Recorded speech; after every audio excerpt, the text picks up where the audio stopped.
Good morning, good afternoon, good evening. Hello, hello. This is Janet Wright. Let me know if you can see and hear me okay by text chatting.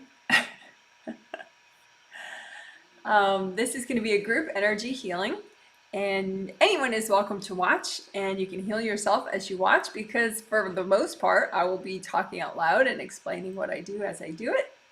And I will be healing. My camera's lopsided, sorry about that. I will be healing 120 people in 10 different countries that prepaid on my website, bought it 2 months ago. And the theme, this is, oh, thanks, I'm getting my confirmations. Good. Thank you so much. Hello, everybody. People watching all over. I'm so excited. The theme is Astral Body healing. At first I called it Astral Body and Astral Body Aura healing, but that's a little redundant. I mean, it's gonna, of course, help your Astral Body aura too. But just a quick definition, your astral body is, it's kind of like your astral body and your astral body is a part of you as a spirit. And just a reminder, your physical body is not you. You use it during this lifetime only, then you're done with that physical body. So you are an eternal spirit. You have past lives that you've had. You have more lives to go. Unless you're like the Dalai Lama and you could opt out, but you're so evolved that you keep coming back to help people. So, but anyway, so you, so the astral body is the part of you as an eternal spirit that can come in to your physical body and be fully present. So be in your arms and your legs and everything. And so when you're awake, hopefully this part of you is in as many of your physical body chakras as possible. So you're more and more present. And then when you sleep, your astral body goes to the astral every night. So if someone says, ooh, something about astral travel, like, oh my gosh, I think I did that once. No, like astral travel is every night, like when you go to sleep, unless you never sleep. So that's your astral body. It's the part of you that comes and goes when you're awake and checked in, and when you're spacey or feeling scattered. That's your astral body in several places or kind of not quite fitting in properly. So your astral body is you. A lot of times, well, in all these healings, usually we heal physical body and the physical body energy system, chakras, aura, as well as the astral body and the astral body chakras and aura. We heal both. In this set of 2 healings, this is the second in this set of 2 healings, we're focusing much more on the astral body, clearing and healing the astral body than we are the physical body. And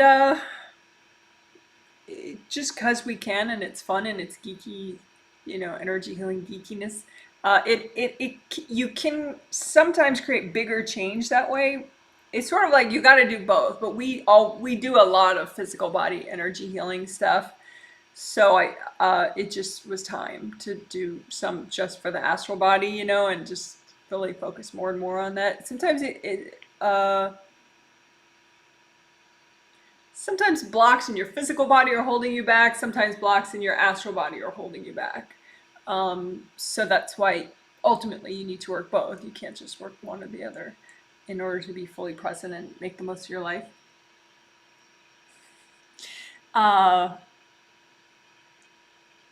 Thank you everybody for your surveys. If you did fill out a survey, I really appreciate it, and I did check it out and it helped me to prepare.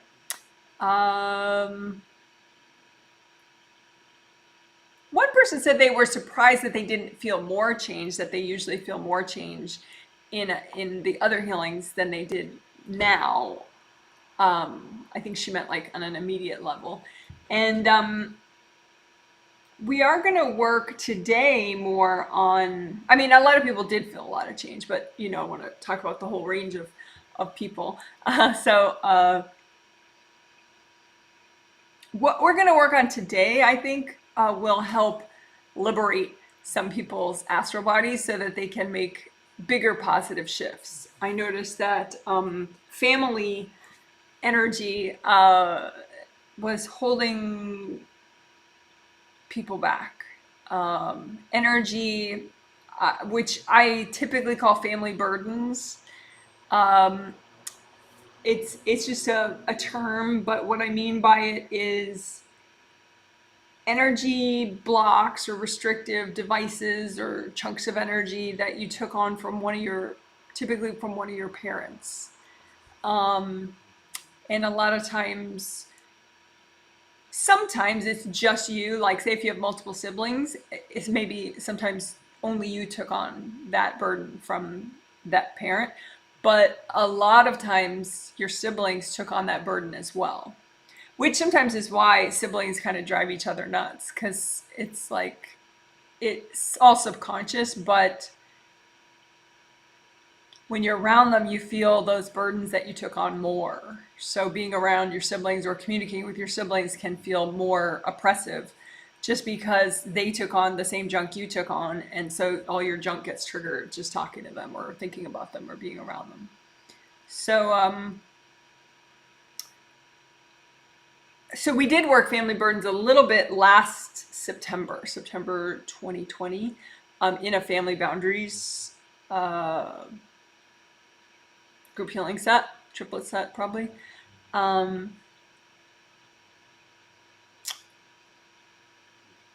So that you can have stronger boundaries with your family, and because if you resent them, that's like, that means you're out of balance. Like when you just view from your sixth chakra and non-judgment, then you have the strongest boundaries with people. So if you're stuck resenting somebody or hating them or or feeling kind of martyry, then that's gonna mess with your boundaries. So so that's why we worked clearing family burdens from in that healing. But now we're gonna do it just because it's a cool thing to do for your astral body. And like I said, I saw that some people more than others, it was really holding back the level of gentle, healthy transformation that they could do with their astral body.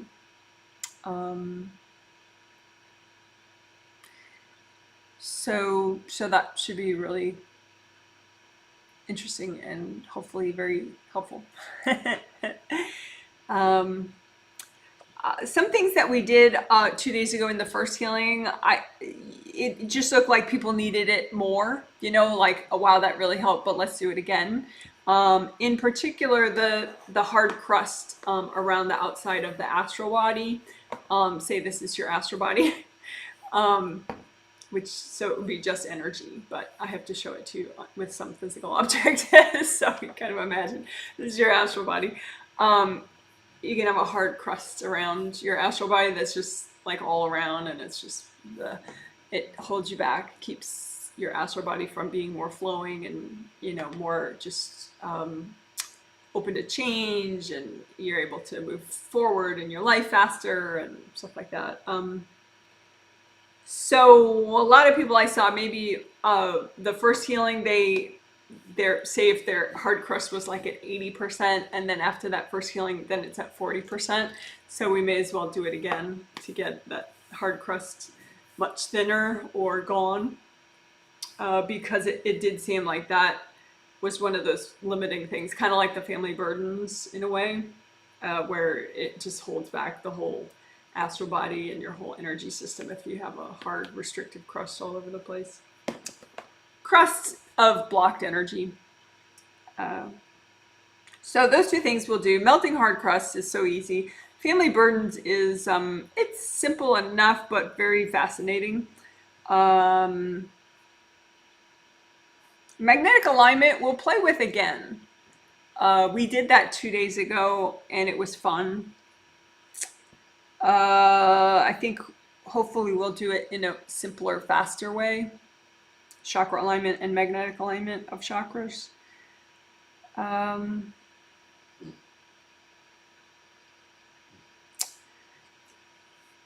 It's not related directly to astral body healing because it's a part of the physical body only, but I'm gonna, in this healing, we'll do a repair of the Kundalini Chakra, which is below the first chakra.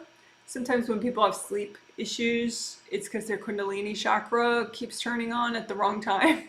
And Kundalini is a very peppy energy, so, and then it generates this energy that goes up your spine and totally wakes you up.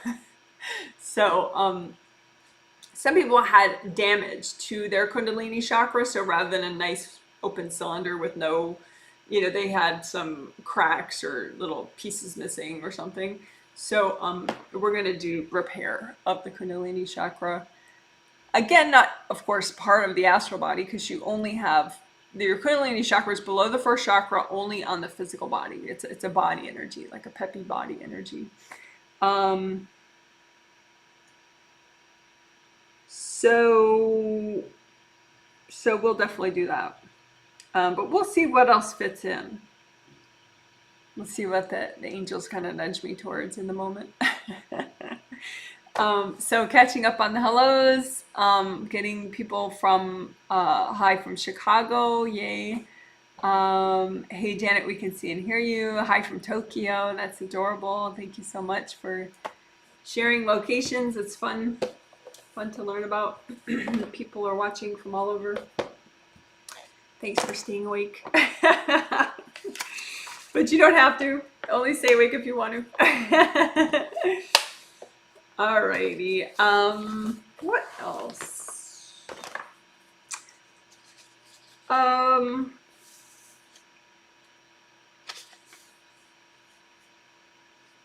Someone woke up with a stiff neck. They wrote in their survey, so, you know, generally that's some kind of damage, or just energy blocks is not going to give you a stiff neck. Maybe, you know, actual damage, like some aura damage, some hard objects stuck in there. That would be a stiff neck.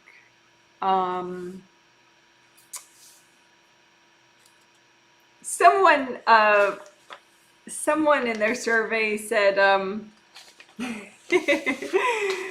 sometimes in surveys, you know, I'll definitely notice how something is written, because that's sort of indicative of how you're thinking, which is indicative of like sort of your state of mind, like your perspective. So someone said that they were with their mother against my true wish. So that's a very, I mean, obviously I love the person that wrote it, and I'm really appreciative of the feedback, because it helps me think about things and realize stuff that I want to do in the next healing.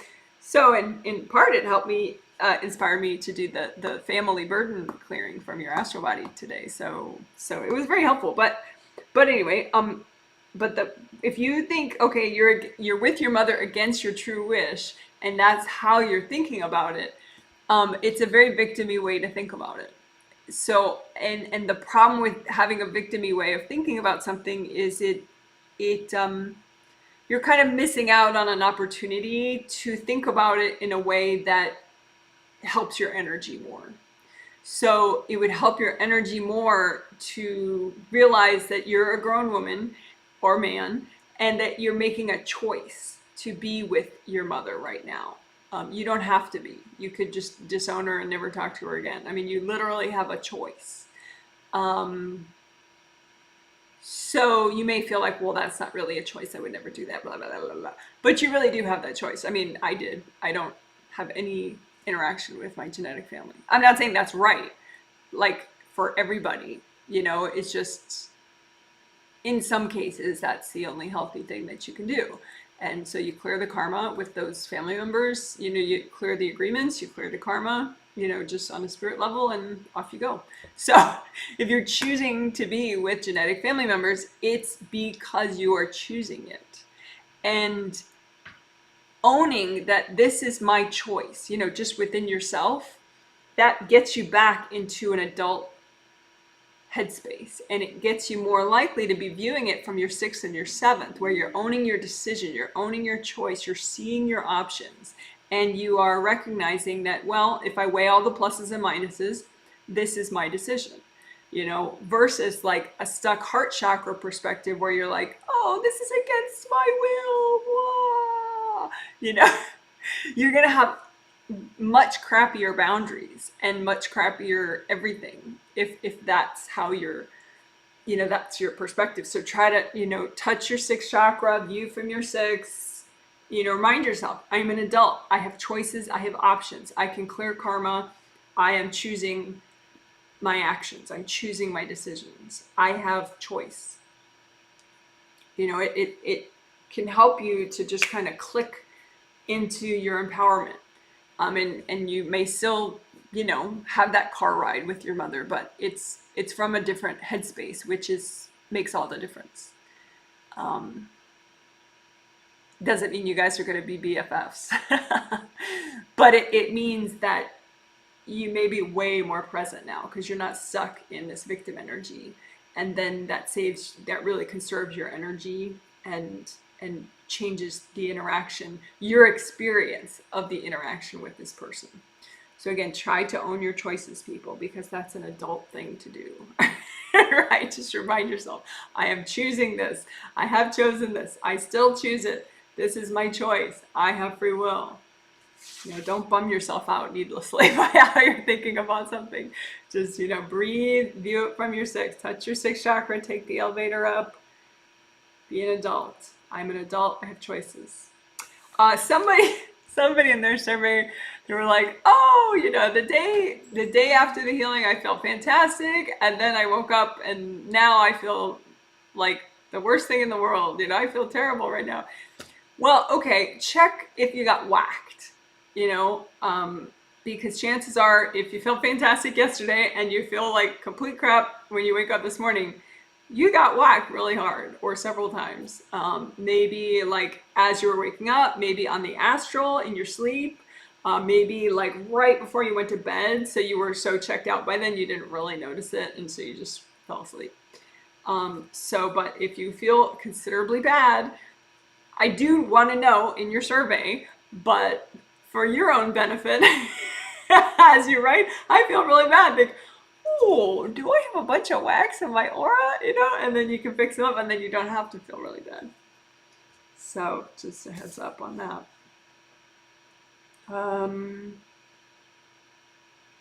Someone, they almost fixed their headache. They had a headache and then they remembered like the GV meridian that goes up straight up the back and around to the tip of the tongue, that you can repair that to help your headache and repair any aura damage.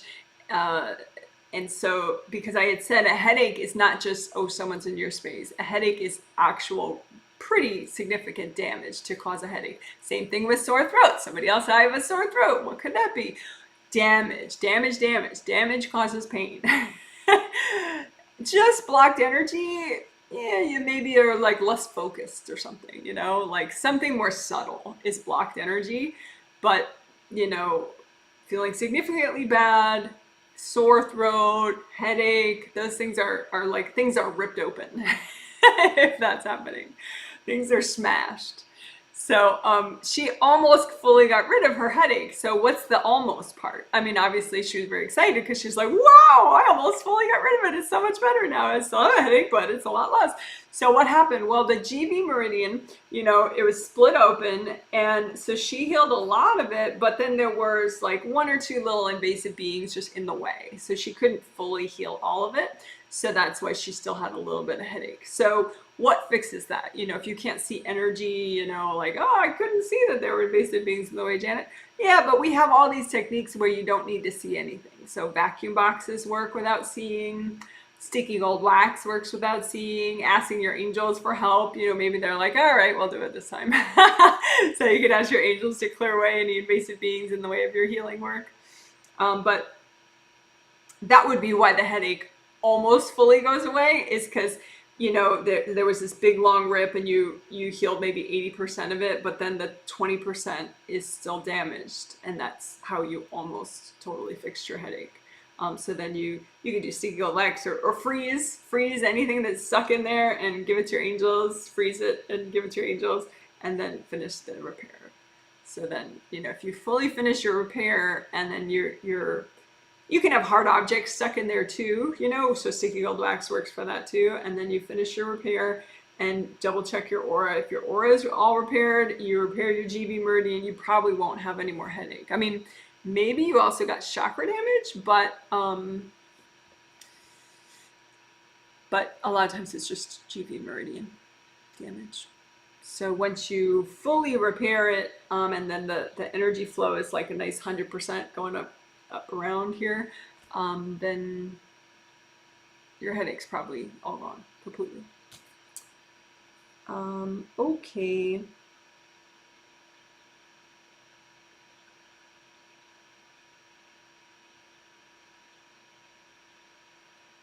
Oh, somebody is now the healing got everybody more present. I think there was like 1 or 2 people that were,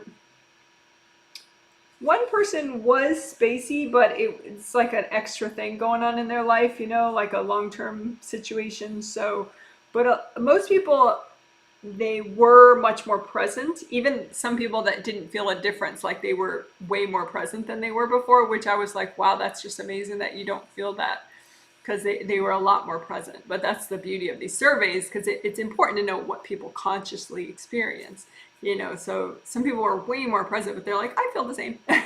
I was like, you know, but what happens is they put that on the survey, but then the next day is like twice as better than it would have been. They finished this project that they would have put off for 3 months, you know. So things improve, but at survey moment, they're not really realizing it, which is fine. But somebody got into their first chakra, and they were in their first chakra like all day and the next, and normally they're not that present. And so they were aware of being a little anxious about things that maybe is not usual for them. And that's because they were in their first chakra. And first chakra is courage, safety, and abundance, but the energy blocks in there make you feel a lack of courage or fear or anxiety. So energy blocks right up against the skin. So that person all of a sudden was in all their chakras because the astral body healing helps so much. But unfortunately, you know, initially when you get into a certain chakra that you haven't been in before for like, you know, since you were 3 years old, there's some extra debris, you know, that you need to clear out. So interesting bunch of little things I wanted to mention. But so long story short, the astral body healing does seem to help, which shouldn't be a surprise. But yeah, what we're going to do today should help even more. Somebody felt a little lightheaded, and I don't think it was like new for them really, but it's not like an everyday thing for them. Think about, you know, your creative rings. Are they blocked? Because, you know, your 3 gold creative rings, those are part of your astral body. Your energy has to flow through them. And so if they're like, you know, a third or a half blocked, a lot of your energy has to detour around your creative rings, and that makes people feel foggy, lightheaded, tired, potentially as well, just sort of out of it. Sometimes it can be something as simple as, you know, your creative rings are like half blocked or a third blocked or 3/4 blocked or something. So if you unblock those, you know, just lots of gold light, just imagine a copy of your creative rings and just, you know, gold fire the whole thing and, you know, melt cords, just unblock it all. And then, you know, you might feel much more focused, you know, because you fit into your head better. So just a heads up that lightheaded can be, you know, creative ring blockage. That person also said they felt a pressure on their forehead. That was just blockage in their physical 6th chakra. Their physical 6th chakra in the front was half blocked, and they were much more present in there than before because of the astral body work that we had done. So they felt their half blocked front of their 6th chakra. So, you know, your front of your 6th chakra is here. So if you feel pressure here, you know, heal your 6th chakra a little bit. You know, unblock it in the front, unblock it in the back. You know, just imagine checking in there more. Just heal, heal, heal. So a lot of times that pressure, you're just feeling blockage, or you're feeling a cord, or maybe you actually have a hard object stuck in there. So you can just do sticky gold wax and lift out anything that doesn't belong there. Give it to your angels, sticky gold wax, lift it out, give it to your angels, and then heal and repair. So you don't have to see, right? You know, sticky gold wax will get rid of beings, it'll get rid of hard objects, anything that shouldn't be there, energy blocks even. So sticky gold wax the whole thing a couple times, then gold light to repair the whole thing a couple times. You cover your bases. So, okay, hope that helped. Although, yeah, sort of a lot of different fun facts.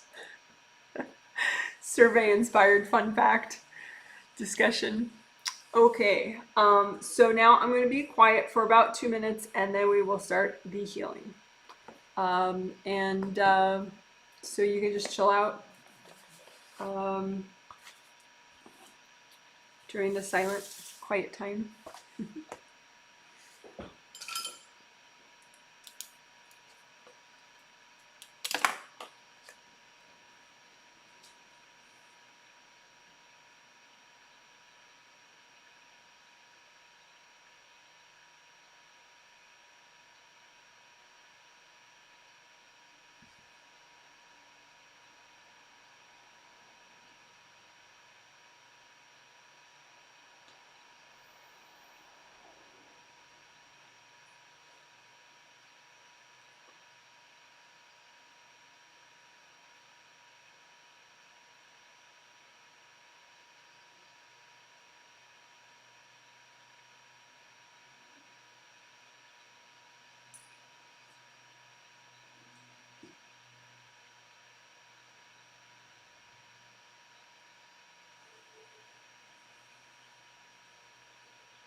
Okay, thanks so much for waiting.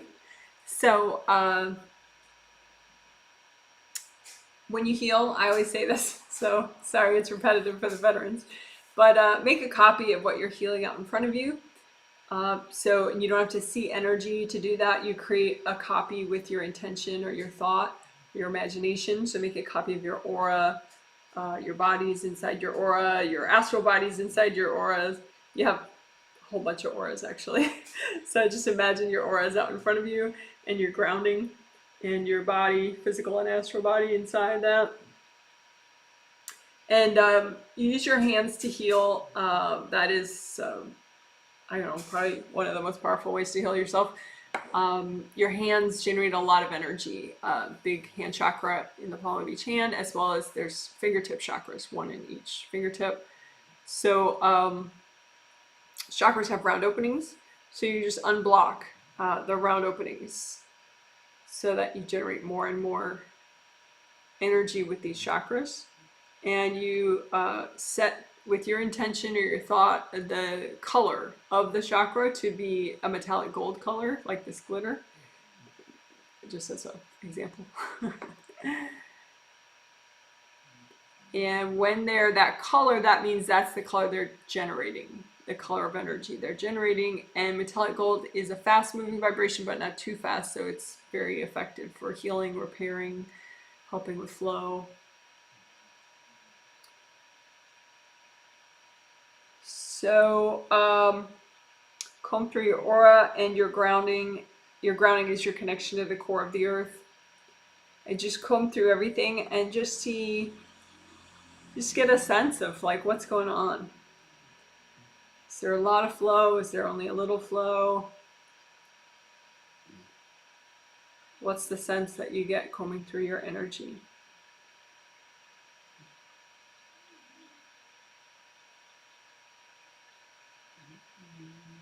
So let's do grounding in particular. So recreate your grounding, make it nice and wide and have it go up high as your third chakra. Your sternum bone, where that ends, that's your third chakra. So make your grounding, let's go through all three colors. So at first just make it red, big wide red grounding going all the way down to the core of the earth. And make a copy of that out in front of you. So it's wide behind you, in front of you, around you, and it stays wide all the way down to the core of the earth. And you use the gold light for your hands to melt away energy blocks that are in your grounding. And you're using this copy to do it. As you heal the copy, you're healing the actual grounding, your actual grounding. So just melt away the energy blocks in your grounding. You can have blocks right at the very bottom, right before the core of the earth.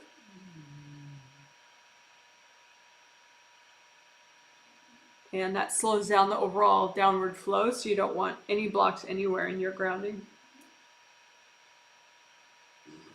If your grounding is narrow, you could just melt away the stuck energy until it expands again, or you could just destroy it and recreate your grounding and make it wide. And you may have to do that a few times a day or many times a day.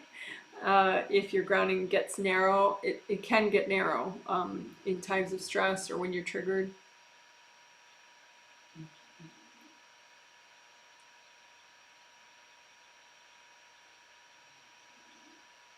Maybe when you're in the car with your mother against your will, check your grounding.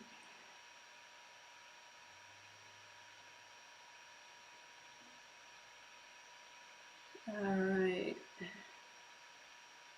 So indie grounding, for indie grounding, just check the outer surface of your grounding and melt away any places where your grounding connects to other people's grounding. Just melt all that away with gold light, gold fire.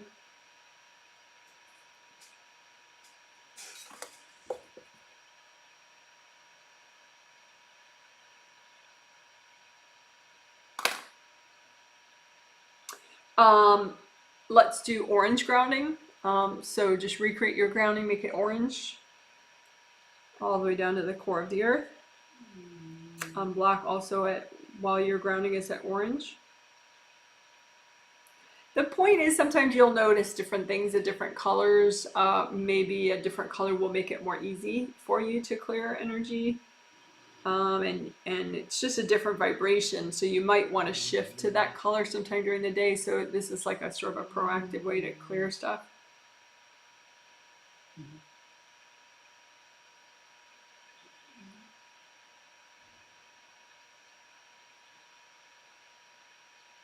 And then go ahead and make your grounding yellow all the way down to the core of the earth, nice and wide, and unblock it. So imagine, and you could move the energy blocks that you're trying to clear into one little pile and then melt them. The energy blocks in your grounding. You know, you got to keep things interesting. So mush all the energy blocks you want to clear into one pile.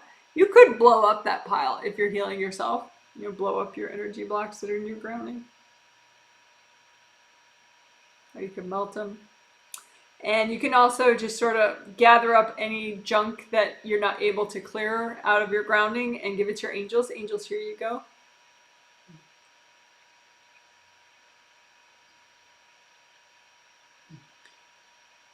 So again, check your indie grounding. Make sure, go ahead, melt away any connections from your grounding to other people's grounding, because it's not going to help at all. It's not going to help them or you. So just melt that away. So you have indie grounding, which stands for independent grounding.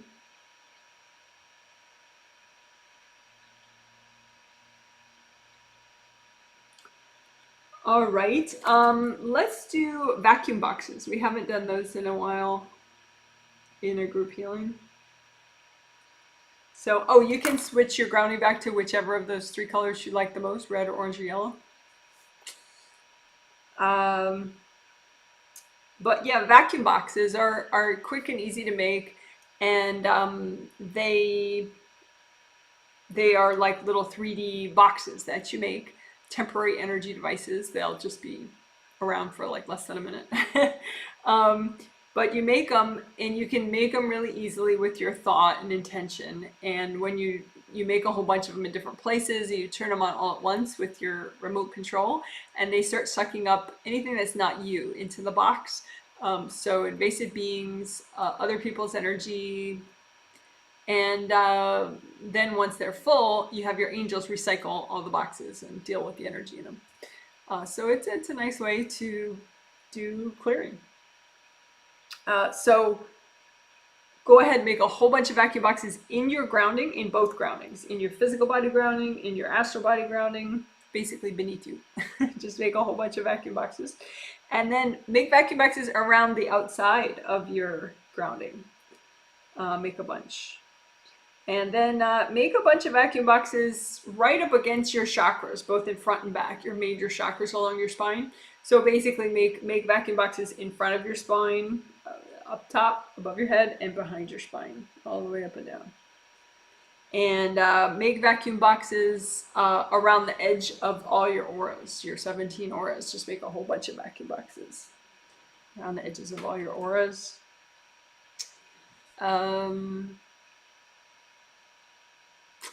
And make vacuum boxes on your spiritual path. Just imagine the path that's just for you. It represents what you're meant to learn and experience in this lifetime. And so if you're really doing well, you're moving fast and you're moving forward pretty swiftly on your path. So just make a bunch of vacuum boxes all around your spiritual path so that they'll get rid of stuff that doesn't belong there. Other people's energy, invasive beings. Okay, so you made a whole bunch of vacuum boxes in all different places. If I lost you and you're like, oh, I can't do all that, Janet, just say, angels, can you help me do what she's saying? You turn on all your vacuum boxes all at once, and then just relax as your vacuum boxes do the work. If you were to hear energy, maybe they'd be making a suction sound as they suck up all the stuff that's not supposed to be there. But just the more you relax, the more you'll allow that process where you're letting go of other people's energy and invasive beings so that the vacuum boxes can suck them up.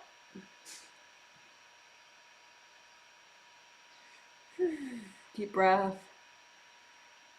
Think about it's okay to let go. I'm okay letting go of junk I don't want.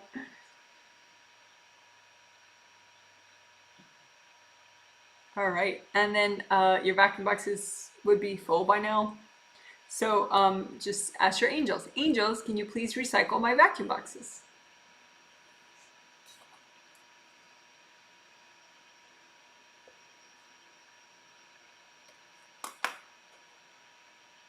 All right. So now again, comb through your space, comb through your auras, your chakras, your physical and astral body, your grounding, comb through your everything, and just see how it feels.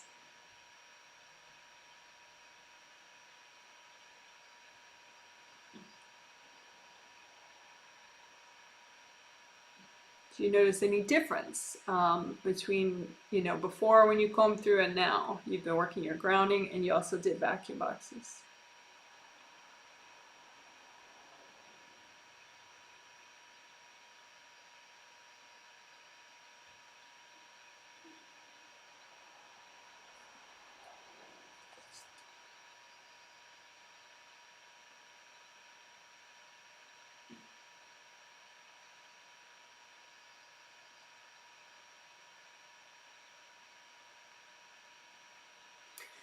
So,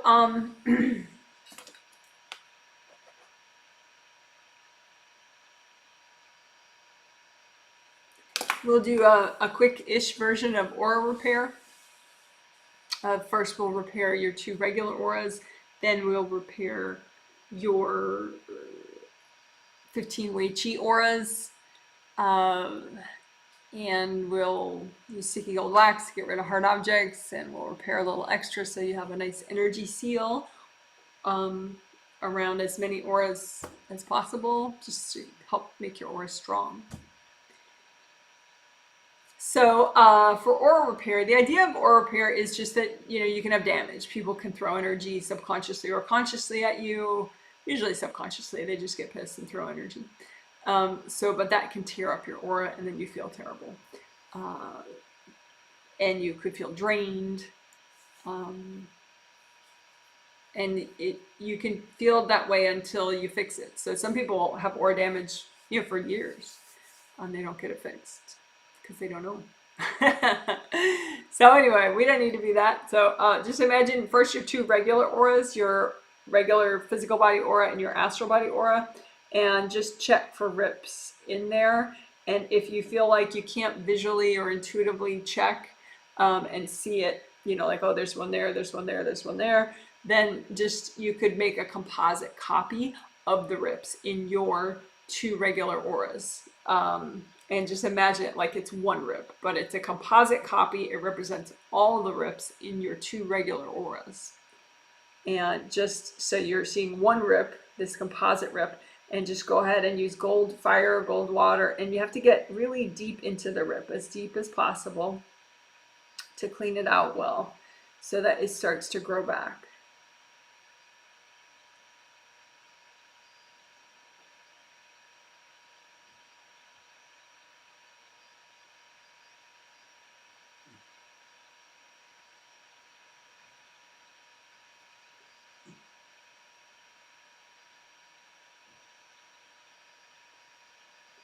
And then when it seems like it's repaired, there could be still like a bumpy, hard crust at the edge of where it had been damaged. And I call that scarring. And that's gets in the way of the strength of your aura because it's not flowing. And so just imagine any aura scarring that you have in either of your regular auras, and just put it all in one place, all your aura scarring, and just melt your aura scarring with gold light.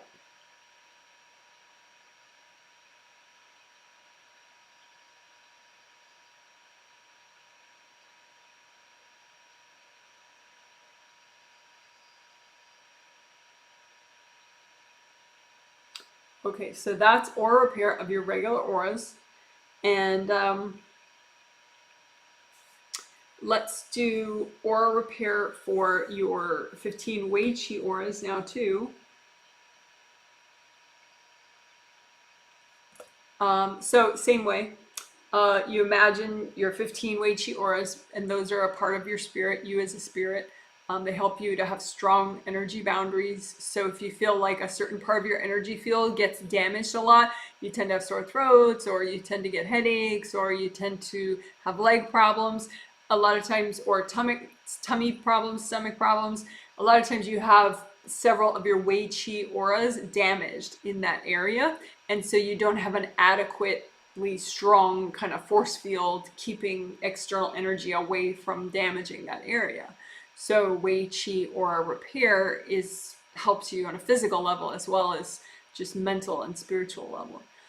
So imagine these 15 auras, and you want to imagine the rips that are healthy and gentle to repair right now, and just repair them same way.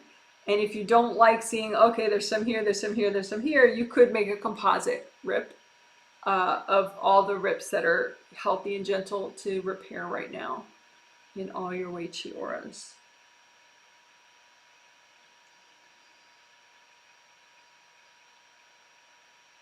And same way we did it with the regular auras, you just scoop the gold light as deep into the rip as possible with gold light, gold fire, gold water, and let the rips heal back up.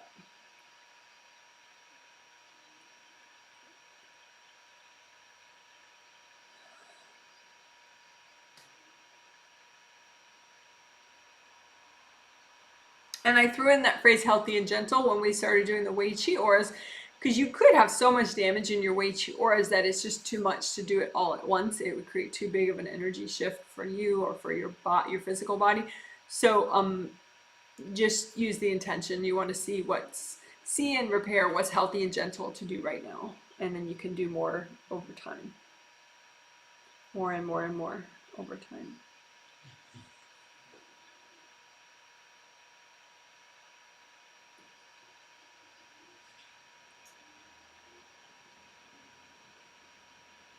Again, what are we doing? We're doing Wei Qi aura repair. There may be another bunch that you could repair now, because sometimes once you repair, it strengthens you and you're ready to repair more. So you can go ahead and make a new composite copy of any rips in your Wei Qi auras that you're ready to repair right now. And go ahead, use gold fire, get really deep into the rip so that it's really gets cleaned out and starts to grow back.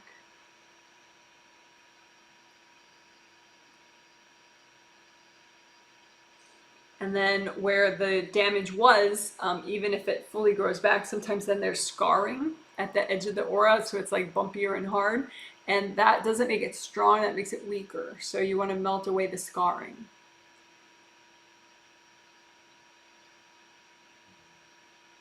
So just imagine, you can imagine a composite of any scarring that's good to melt away in all your Wei Qi auras. So it's like a big lump of hard scarring. And just use gold light and melt it away.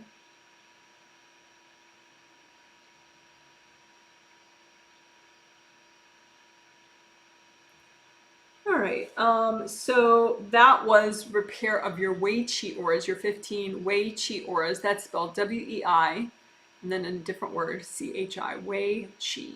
Wei Qi is a traditional Chinese medicine concept relating to your strong boundaries energy that helps your body and your spirit. The fact that it's generated by 15 Wei Qi auras, that's something that angels explained to me. That's not literal traditional Chinese medicine, that there are 15 Wei Qi auras. That's sort of Janet stuff. Angels told Janet stuff. Okay, so then now we would do, let's do sticky gold wax. Just through your everything. So all the 2 regular auras, the 15 Wei Qi auras, your physical body, your astral body, both your groundings, physical grounding, astral body grounding. You don't have to worry about like overthinking and over imagining all that. Just be like, okay, this is my everything.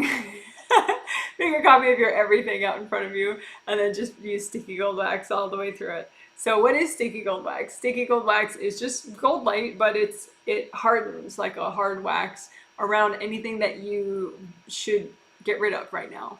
So definitely hard objects. Hard objects are typically like thrown from other people at you. to cause energy damage. So you want to get rid of those, especially around the edges of your auras. So sticky gold wax around the edges of all 15 of your auras to stick to all the hard objects. But you can have hard objects that go pretty deep in, you know, like in your chakras, in your body, in the back of your neck, giving you a stiff neck, in the front of your throat, giving you a sore throat. in your GV meridian, leading to a headache. So just get the sticky gold wax everywhere. Up and down your spine for sure. So all your major chakras, sticky gold wax. And then in your grounding too. So then we're going to remove the sticky gold wax, just move it to the side with all the hard objects and junk, and then give it to the angels. So leave the copy of your everything in place and move the sticky gold wax and the junk to the side, and then give it to your angels. Angels, here you go. Okay, one more time. The copy of your everything, sticky gold wax it, and then move to the side all the junk and the gold wax. Angels, here you go. Deep breath, just adjust to that shift of removing a lot at once. Wiggle your toes, stay here, be aware of your legs, be in your legs. All right, and then just do a teeny bit of extra repair, well, as much as you need to, around the edges of your auras again, because when you remove the hard objects that might be stuck in there, then you get a little puncture hole. And so you want to repair up any possible puncture holes that are still there in the edges of any of your 15 auras. 17 auras, really. All your auras, your everything.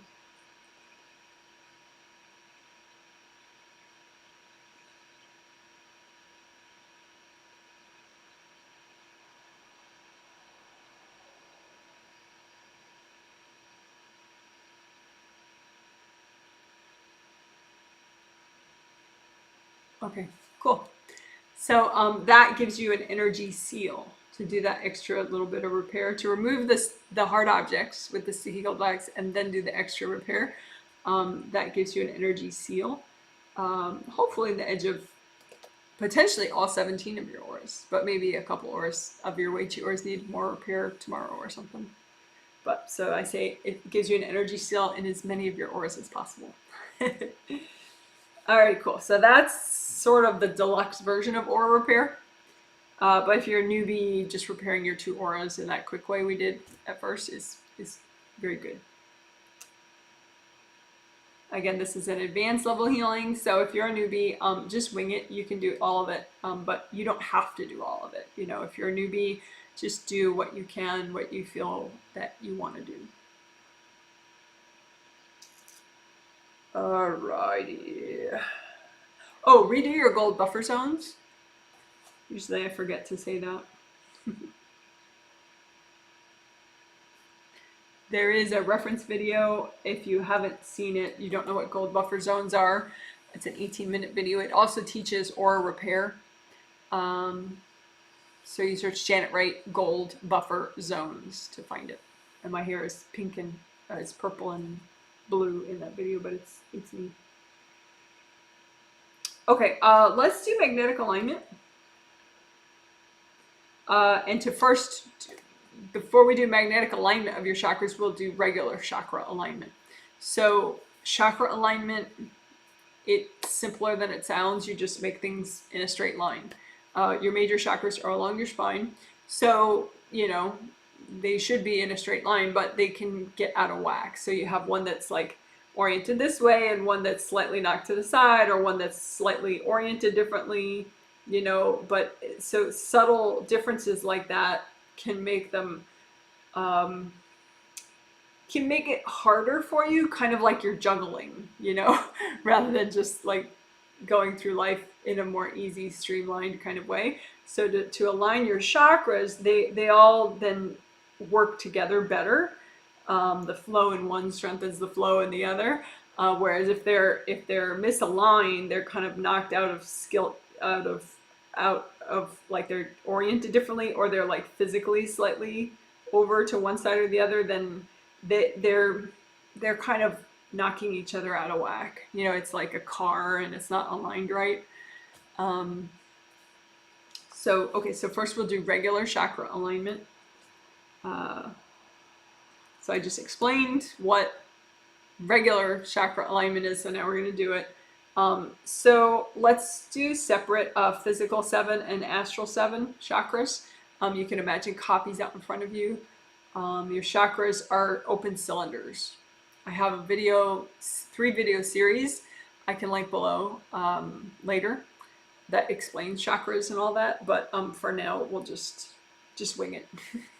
So just make a copy up in front of you of these open cylinders that represent your chakras. 7, 6, 5, 4, 3, 2, 1. And so just check the alignment.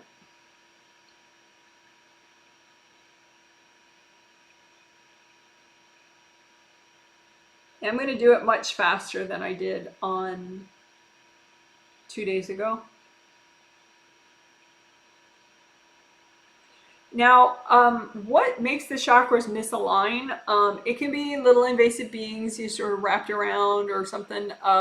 Remember, you're a giant and very strong and powerful being. So when I talk about these things, it's almost like, you know, when you brush your teeth, because you can get plaque in your teeth, or like little bits of food in your teeth, something like that, or, you know, or you just, you know, if you get a little bit of dirt on your shirt, you just wipe it off, you know. It's like that, you know, you're just massive compared to these invasive beings I'm talking about, so try not to be like really tripped out about that. But, you know, it can throw the chakra off a little, you know. So let's do sticky gold wax on all the chakras, because another thing that throws the chakra off like that and can misalign it is cords from other people or from invasive beings too. So energy cords, because they, you know, they can be siphoning off energy or adding energy to you, and either way that can throw things off. So let's just do sticky gold wax for all the 7 physical chakras and 7 astral chakras. So just coat the whole thing, all those open cylinders, with gold light, sticky gold wax to stick to the cords and if there are any invasive beings around, or people's energy wrapped around too from people. So just stick all that. And then there are different ways to remove the wax. Sometimes it's fun to like split it open and go whoosh and make a big sound effect. But you can also just move the wax to the side with the junk. So the chakras stay in place, and you move the wax and the junk to the side. And then just give it to your angels. Angels, here you go. So let's do that again. Sticky gold wax around all your 7 physical chakras and 7 astral chakras. And have the wax stick to the cords and the invasive beings and the people's energy and the energy blocks that you want to get rid of. And then move the wax to the side with the junk and give it to your angels. Angels, here you go. All right, so now deep breath, be in your toes, wiggle your toes, stay here. So just check if your chakras are aligned now.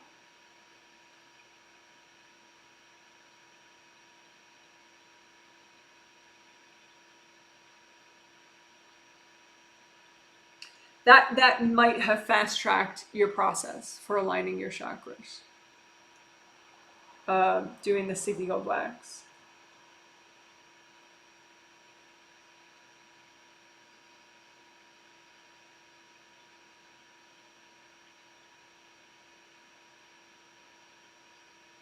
You may need just a teeny bit extra gold light around like the lower 2 chakras maybe, just to get them in alignment.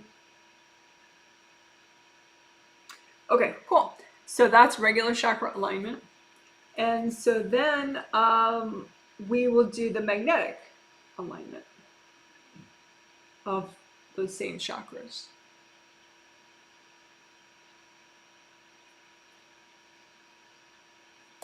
So with magnetic alignment, you're just aware that each chakra has a magnetic field, and ideally that magnetic field would be centered around the chakra. But, you know, because of cords and invasive beings or whatever, sometimes that's not the case. And so you may have, here's a little simple drawing, but so here are the chakras. the round opening of, you know, like 6th chakra, maybe 5th chakra, 4th chakra. And so now they're aligned. They're in a straight up and down line, the chakras, those round openings. But the magnetic fields are not aligned yet with the chakra. They're kind of out of whack. So one's over on this side, one's over on that side. So you just run gold light through the magnetic fields so that they pop into alignment and they center around the chakra that they're supposed to be protecting. So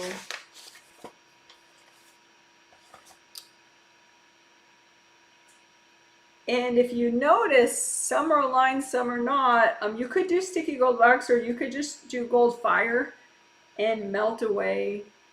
Because we already did sticky gold wax, so it's probably just a couple cords now that are a little stubborn.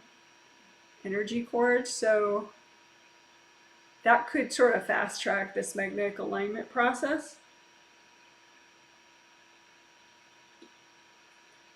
Just extra gold light around the round openings of the chakras to make sure that there's no cords stuck to them.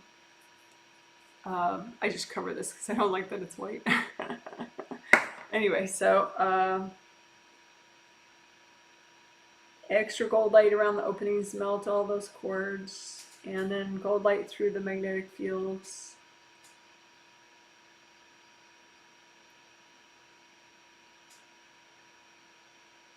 And 2 and 1 may be a little stubborn.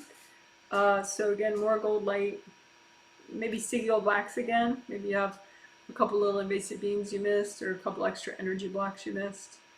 So sticky gold wax, move it to the side, angels, here you go. Sticky gold wax, move it to the side, angels, here you go.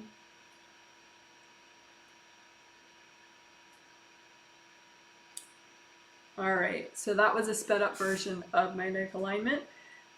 And we were able to speed it up because, well, first of all, because we don't have chakra damage. If you had chakra damage, you'd have to take care of that first. But the people I'm healing did not have chakra damage because the angels took care of it. So chakra alignment was sped up by doing sticky gold wax, melting the cords, you know, sticky gold wax to get rid of the invasive beings. Also, we did vacuum boxes earlier, so that helped clear things away. We did vacuum boxes immediately in front and behind all the chakras, so that helped too. So that was magnetic alignment, quick version. Thanks to sticky gold wax and melting cords. So now it's always kind of interesting. Check out how strong your aura is, how strong your aura feels to you, how much you can feel your aura with your hands. Maybe, and if you're a newbie, don't get discouraged if you can't really feel, like try to feel the edge of your aura. See if you can kind of feel it. It's almost like patting a balloon, the outer surface of a balloon. If you pat the edge of your aura and your aura is nice and whole and it's got a lot of energy and it's not ripped up. It's like you're patting a balloon. Pat, pat, pat, pat, pat. And then comb through it. See how the flow is. Comb through your chakras, comb through your grounding. Now, I had said that we would do Kundalini Chakra repair and unblocking. So let's do that. Kundalini Chakra is only in the physical body. It's a physical energy. It's located, it's a minor chakra. It's located, meaning it's not one of the major 7, but it is located along the spine right beneath the first chakra in the physical body, physical spine. And when it spins, it generates energy that potentially flows up your spine. And so it can kind of really wake you up, literally. So you can use it in a daily way, you know, as just a little pep in your day, like an energy safe caffeine.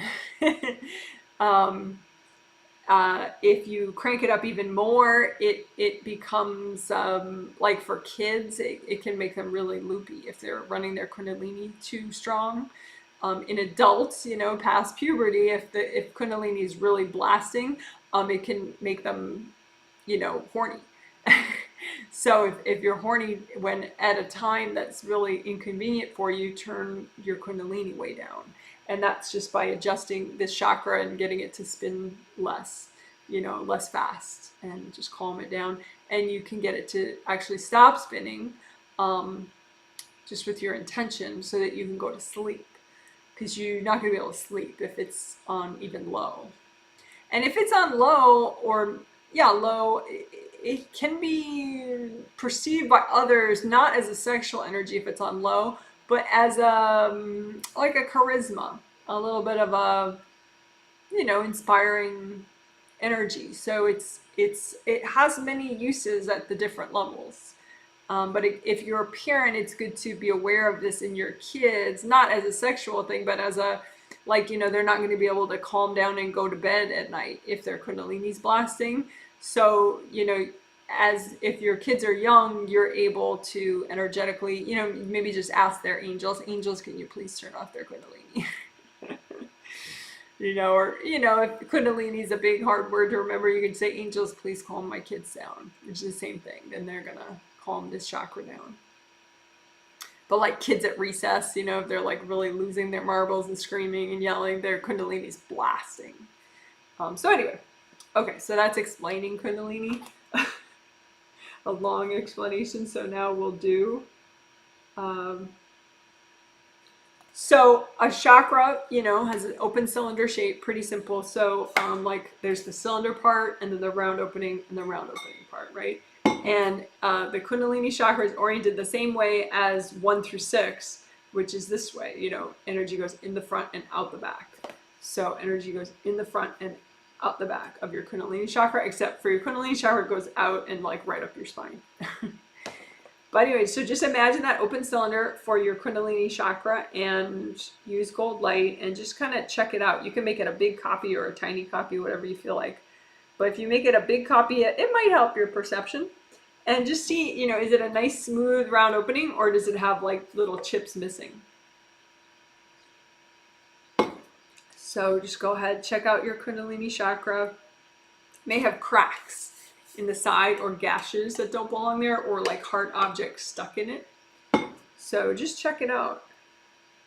And you can use sticky gold wax to get rid of energy blocks, invasive beings, hard objects. So just cover the whole thing and inside it with sticky gold wax. And then move the wax to the side with the hard objects, the invasive beings, whatever, and go, angels, here you go. Let's do that again. Sticky gold wax, your whole Kundalini chakra, inside, outside, all around. It's going to stick to hard objects, invasive beings, energy blocks. And move the wax to the side. Angels, here you go.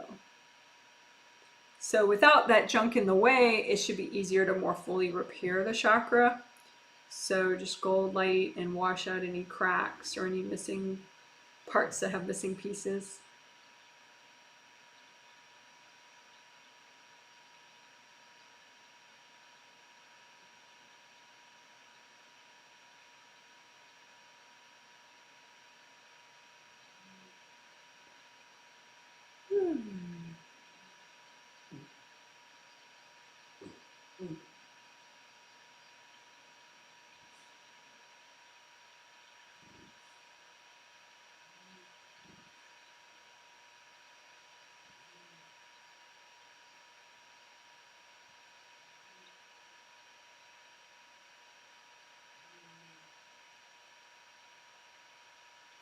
All right, and then you can heal all your physical chakras one more time. So 7, 6, 5, 4, 3, 2, 1, and K. I like to call it K as an abbreviation. Kundalini is spelled with a K. So 7, 6, 5, 4, 3, 2, 1, K. Yeah. So your physical body chakras plus the Kundalini chakra. Just gold light through them all so they work together. And, let your Kundalini chakra adjust to where you need it now. So if I'm healing somebody who's sleeping, wherever they live, then their Kundalini chakra should be off. And if it's in the middle of your day and you're getting too sleepy, your Kundalini chakra, you can make sure it's on and it's spinning and generating energy. sometimes when people just feel really flat, they're like, I don't know what's wrong with me, I just feel really flat. It could be that your Kundalini chakra not only is off, but maybe it's been off for like 3 weeks or 3 months or a year. You know, sometimes people just get stuck in a certain way and the Kundalini chakra turns off.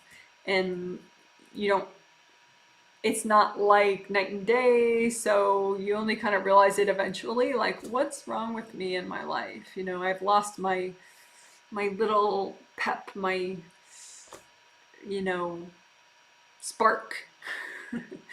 that may be your Kundalini chakra. Okay, so we did Kundalini chakra repair work just now. We finished that, which can help with sleep. It can help with, you know, the pep during the day, all sorts of things. One person, and it's good if you're describing sleep issues in a survey, be specific. Also, you can note the caffeine level, because somebody is very specific, and I appreciate that when they describe their husband's sleep issues, because he gets the healings too. So she said, like, oh, he can fall asleep for only an hour or two, and then he can't sleep. He wakes up again. So I noticed he did need Kundalini chakra repair, and other people did too, so that's why we got it. But what I also want to know is, what is his caffeine intake? You know, does he drink 2 coffees in the morning? Does he not drink any caffeine in any form? You know, does he have chocolate before bed, which I believe has caffeine in it? You know, so what's the caffeine intake? You could note that too when you're talking about sleep issues, because obviously it's relevant. Okay, cool.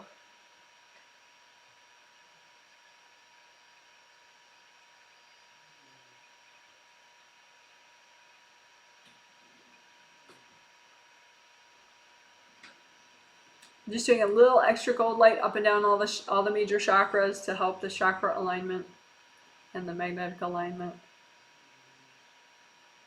Because sometimes you're aligned and then, like, you know, later maybe 2 of the chakras get out of alignment because of some cords, and so you just go up and down and gold light melt away all the cords and your chakras pop back into alignment pretty quickly.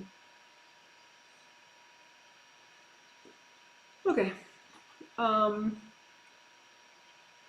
The benefit of your chakras being aligned, your aura is stronger, your chakras are generating more energy, you're more present, you're more effective in the day, in your day.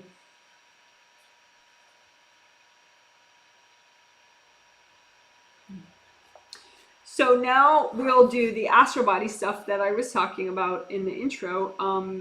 Again, we'll do the hard crust, but we'll do it and then we'll do something else that'll help it, and then we'll do the hard crust again, melting the hard crust again. So imagine just a copy of your Astral Body out in front of you. You don't have to be able to see it yet.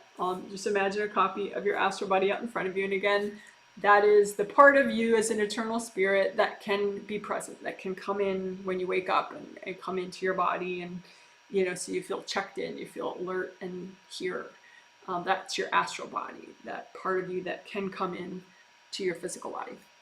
Okay, so imagine your astral body out in front of you, and you can get a hard crust around it, around the outer surface of your astral body. Like, here's your astral body aura, but you can get a hard crust like right around the body itself. So your aura is here, but your hard crust around the body is just right around the body itself. So just check that out, see if you have one, see how thick it is, and just use gold light, gold fire, gold water, and start to melt it away.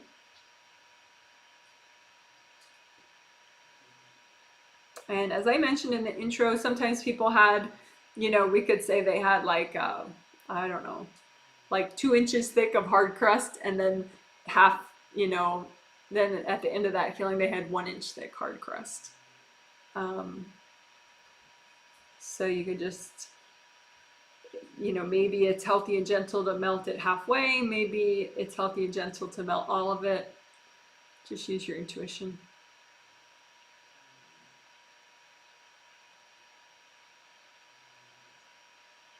So we're melting the hard crust around the astral body.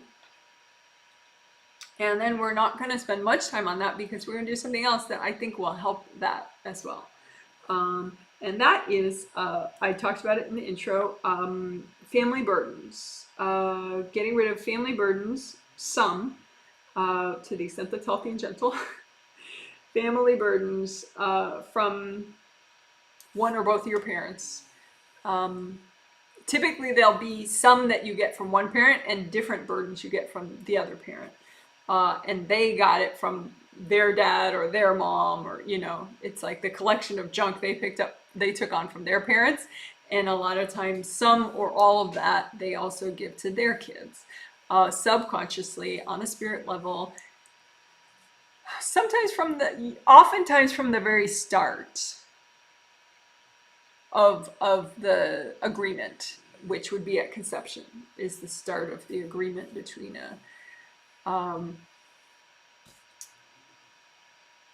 somebody and their parents. So what we want to do is we want to have the biggest positive effect in the shortest amount of time, right? The biggest positive, gentle effect in the shortest amount of time. So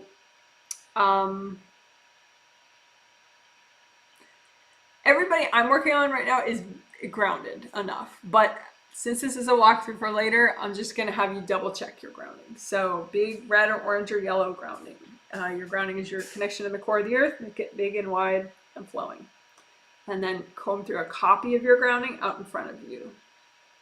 And use the gold light from your hands to melt away blocked energy in your grounding, because you want it to have a very fast downward flow, like a fast waterfall or a pouring rain.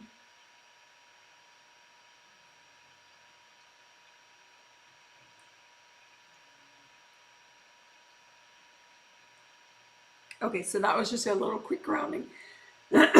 Quick grounding. So we explained, I said briefly what family burdens are, and then we did a quick grounding, and then now we're going to do the family burdens clearing. So we're just going to arbitrarily do some from your mother first, and then we'll do some from your dad. And it doesn't matter if your mom was really nice and your dad was really not nice, or your dad, you know, basically was a completely absentee dad and you barely even knew him, or, you know, whatever. It doesn't matter. They still exist. You know, we're talking about your genetic mother and father. Now, if you were raised by, you know, like say a stepfather or stepmother or something, then they're important too. But for the sake of time, I'm just going to do genetic mother and genetic father. And you could repeat it for, you know, stepfather, stepmother, if you have that situation as well. So genetic mother. Just imagine your astral body, and the block that would be healthiest for you to clear, the burden that would be healthiest for you to clear, that's from your genetic mother. On your astral body. And like I said, typically it's stuff that you got right at conception. And so it could look like, you know, something heavy around your shoulders, something heavy around your waist, something heavy around your legs, you know, whatever. It could look like a backpack that you're wearing. You don't really have to worry about it. And if you don't see anything, that's okay too, because you can just imagine. So just imagine this block that would be really beneficial to clear right now, the most beneficial but also doable block to clear right now, healthy and gentle to clear right now, from your genetic mother that's on your astral body. And before you clear it, notice, because chances are she has the exact same one in her space. Even if she's in heaven now, she has that burden also still in her space. So if you're imagining it like a backpack, she has the backpack too. And then, just for fun, if you have siblings, notice who has the backpack also of your siblings. Like maybe just the female siblings, or maybe all the siblings have the backpack as well, or the burden. Right? So that's just interesting. They'll probably get rid of theirs as you get rid of yours. So you just focus on yours. But it is kind of cool to see the other people and how this interrelates. So, okay, so now get rid of your backpack or whatever represents this burden, and just lift it off, surround it in gold light, and lift it off of you. Give it to your angels. Angels, here you go. But then you can kind of notice, stay here, but notice your siblings and notice your genetic mother, and does she get rid of hers? Do they get rid of theirs? And they don't have to, but a lot of times they notice, like on a spirit level, and then they're like, oh, and then their angels help them get rid of theirs. And so it's this nice positive chain reaction.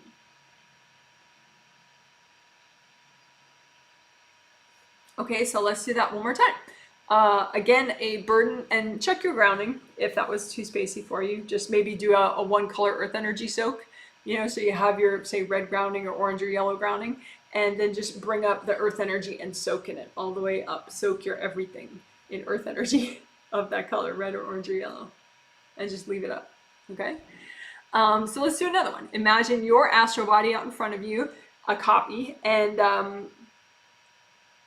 copy of your astral body out in front of you, and imagine the family burden from your genetic mother that would be the awesomest, the coolest thing to clear right now. It's still gentle enough, but it would give you the most positive growth. Okay, and again, it doesn't mean she's a bad person. She could have been delightful. Yeah, maybe she's the best mom ever. Doesn't matter. You know, she still probably has some burdens that you took on. So and it doesn't help her to take those on, by the way. So go ahead and imagine one of them, and then just surround it in lots of gold light. Maybe it looks like a heavy shirt. Maybe it looks like heavy pants or a heavy belt or something. And just surround it in gold light and lift it out of your astral body. Give it to your angels. Angels, here you go.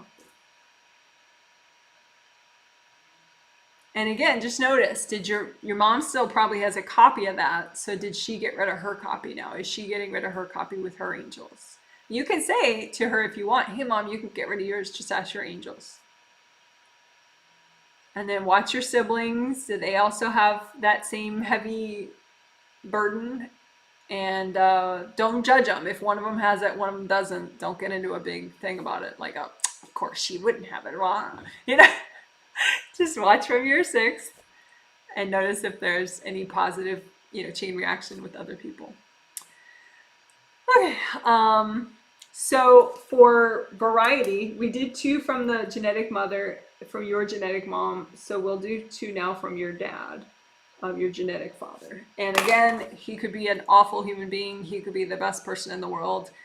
Doesn't matter for this exercise. Just don't go there. Don't get into that sort of, you know, soap opera assessment of their value as a human. It's not what this is about. Just look from your 6th chakra. It's not good or bad. Look at your astral body and just imagine a burden that you took on a copy of from your genetic father that would be really awesome for you to clear right now. It's gentle enough to clear right now, but boy, it would help you. Okay, and just imagine it. Maybe it looks like a heavy belt. Maybe it looks like, you know, something heavy on your head or something heavy around your ankles, whatever. So something from your genetic father that would be so good to clear right now from your astral body. And just notice he probably has a copy of it.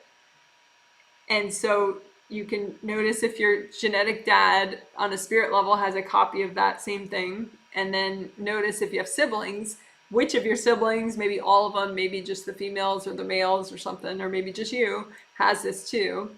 And just surround yours in gold light and give it to the angels. Angels, here you go.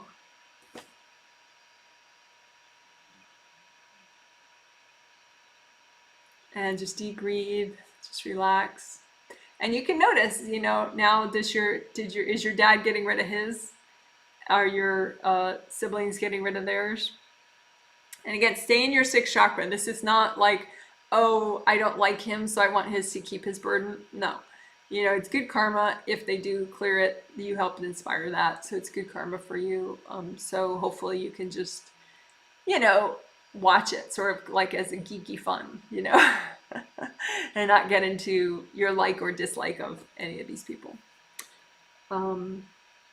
Basically too, you know, say your genetic father or your genetic mother you feel is a terrible human being and was very abusive, blah, blah, blah. If the more they unburden, the more benevolent they would potentially be in their next life. So say you don't want to help your genetic father, right? But you're helping his future kids. If you help him to unburden, just as a side effect of you unburdening, then that will make him a better dad the next time around with other kids. So you'll be helping humanity in general.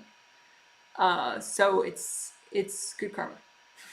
Bottom line. Okay, so one more time. Just imagine your astral body and any family burden that you got from your dad. Like imagine the one that would be the best to clear right now. From your genetic dad. And if you can't imagine at all what it looks like, you're like, Jen, I have no idea. Imagine it like a backpack or a belt or a heavy thing around your shoulder, whatever you want to imagine it like. But just be like, okay, well, this represents the one that's best to clear right now. And then just surround it in lots of gold light. And then just lift it off of your astral body and give it to your angels. Angels, here you go.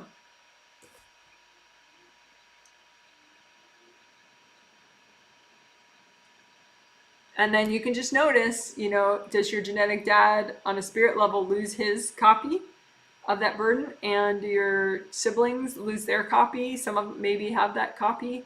Did they lose their copy as well? And how did your genetic dad get it? Well, he probably got it, you know, he may have gotten it from some trauma that happened in his life, or he may have gotten it from his dad or his mom. So it very often is just a generational thing that gets passed down, a burden. But it's not like a positive thing, you know. So it's really nice to clear. Okay.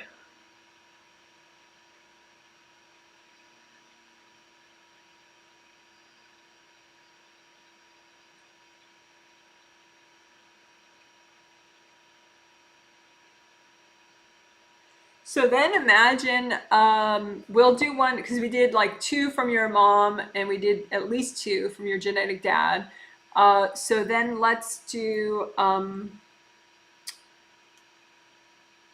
just be aware of the burden that you got from your mom or your dad that is most holding back your astral body flow and vitality and brightness.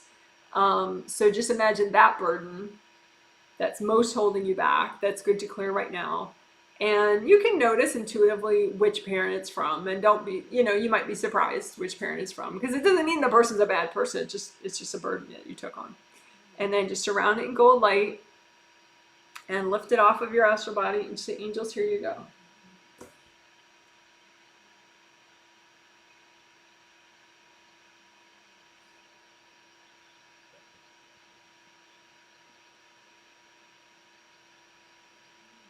So go ahead now, and so that was sort of the wild card one, where we did one that would most benefit you to get rid of, and then after the fact, we noticed, oh, is it from your mom or your dad?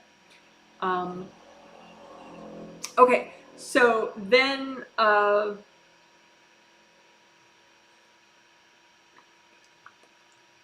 what?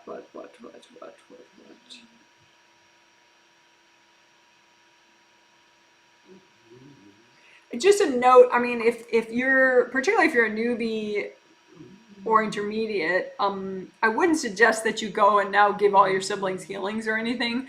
You know, just let them figure it out with their angels. Just, you know, if you interact with them on a spirit level, just say, hey, ask your angels. Ask your angels if you can get lighter and brighter and more flowing. You know, your angels can help you. And that way, you know, that's the most empowering thing that you can do for somebody, is to just encourage anybody to let their angels heal them. Okay, so now go ahead and check your astral body and check that hard crust around your astral body, and maybe it's all gone now. Maybe a lot of it melted away. Maybe it's the same as before. Just notice if there's any difference since you got rid of those family burdens.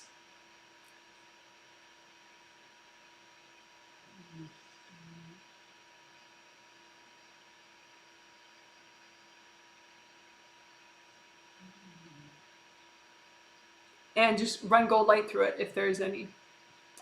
And either way, just run gold light through your whole astral body.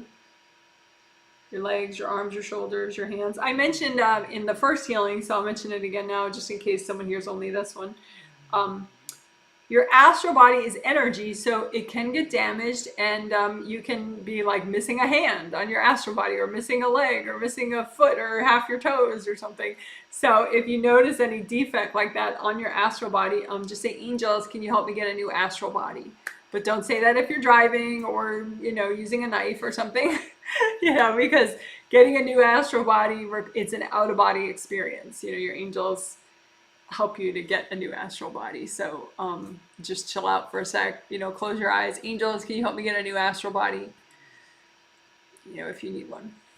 And then your new astral body will have all the appropriate parts.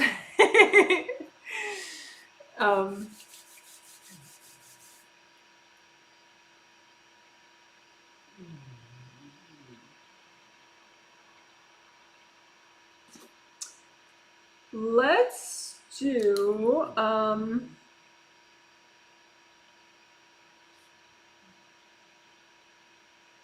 little bit of chakra filaments healing and unblocking. So chakra filaments are in between all your major 7 astral body chakras.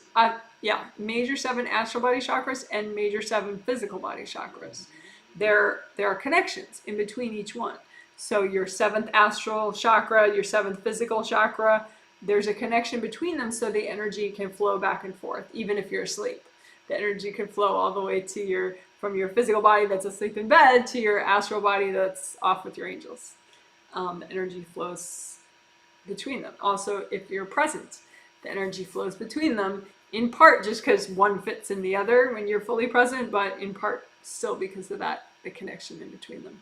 So you can just imagine the connections nice and spread out so that you can see if there's enough flow. Maybe it's a little restricted, maybe it's a little blocked. So essentially you want it to be like a tube with a big flowing river inside it. That's the color that you want. So like if you want your 7th chakras to be purple, then you want your filament to be purple because it's carrying your energy back and forth from your 7th to your 7th.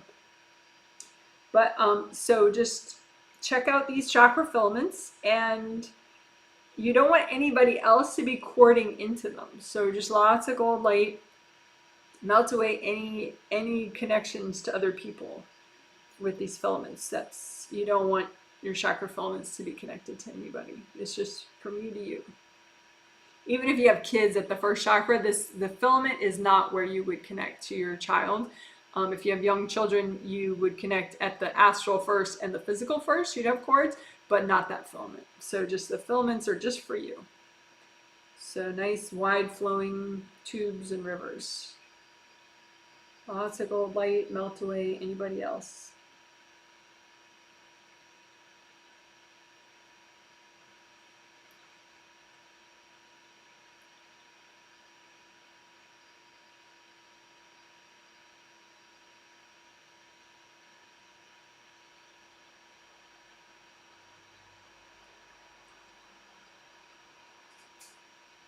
Imagine the blocks in the filaments, because they could be like half blocked on one side, and just melt those energy blocks within the filaments, blocking or restricting the flow.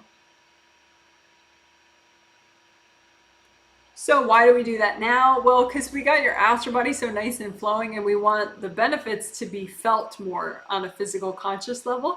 So we want all that nice, more refined energy now, more flowing, more bright energy now from your astral chakras to be able to fully flow into your physical chakras, so you can be like, oh, I definitely feel better.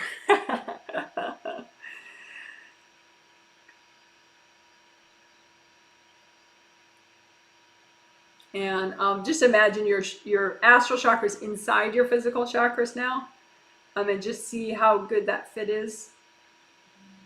Maybe the fit is really good in the upper chakras, but not the lower chakras. So you just spend a little extra time melting away cords from your lower chakras so the fit is more complete.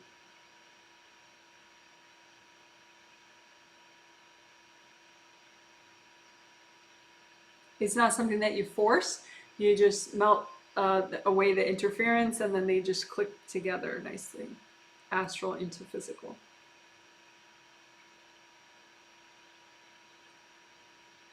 All right, So that was working your chakra filaments.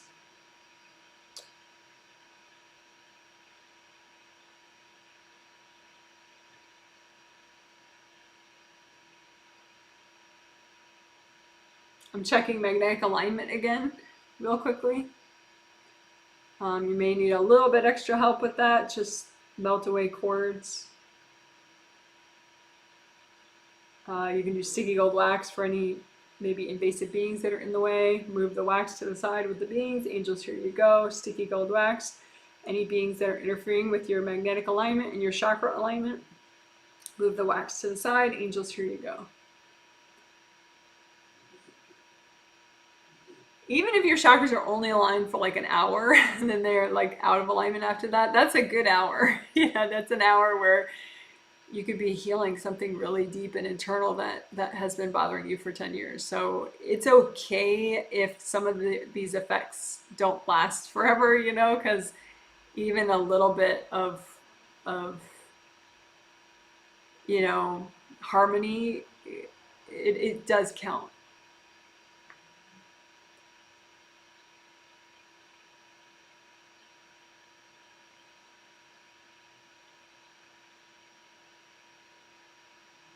And unblock your grounding, because all of these things cause you to release a lot of energy. So go ahead and make sure that you're melting away any blocks in your grounding.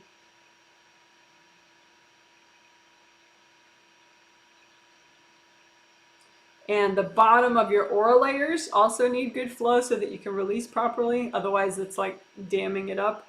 So check out all your aura layers underneath your feet. 1, 2, 3, 4, 5, 6, 7.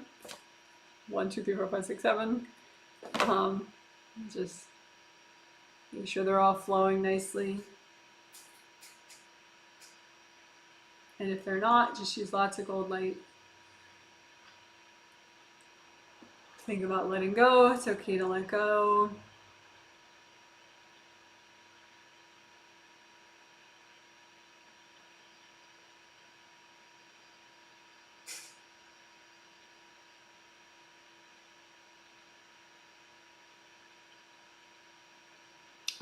You can melt away anything that's triggered in the front of your energy.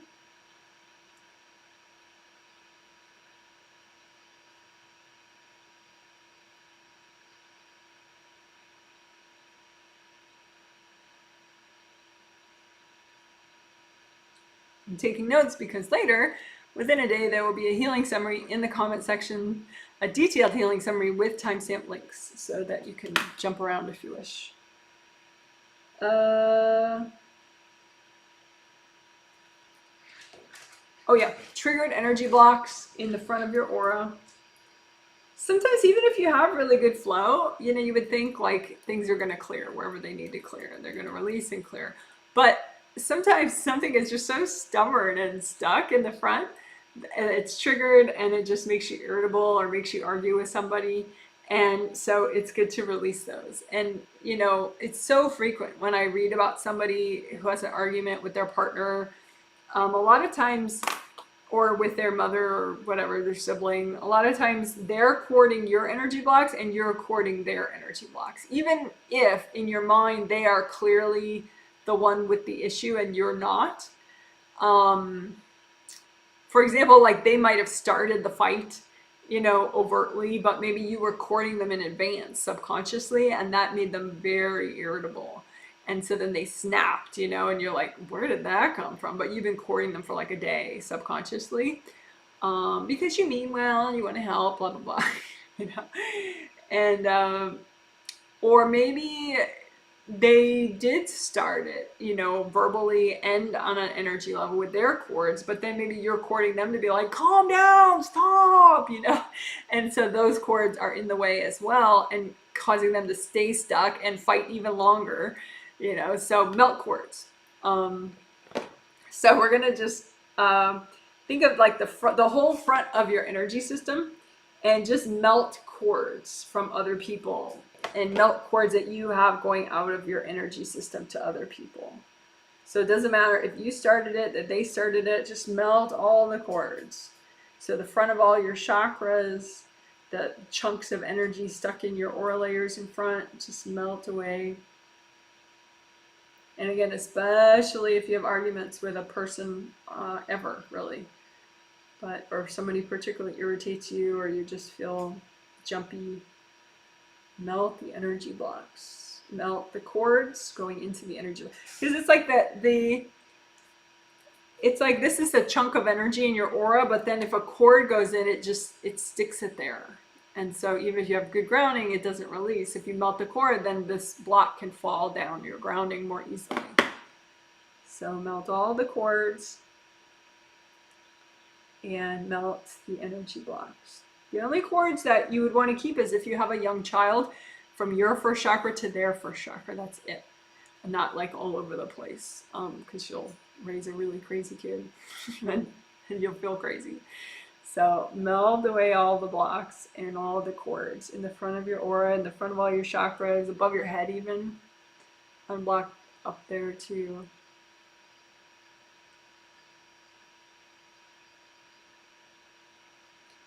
So the front of your aura, just melt away stuck, triggered energy. When energy blocks trigger, they move to the front of your aura. They might have originally been in the back because you were like, I'm trying to put that out of my mind. So you shoved it in the back and you didn't clear it.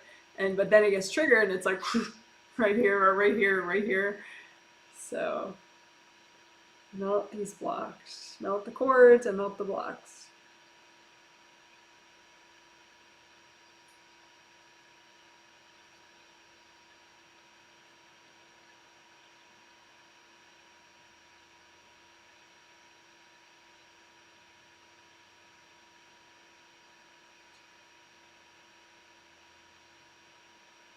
All right, so that was melting triggers in the front of your aura, basically. Melting cords and triggered energy blocks in the front of your aura.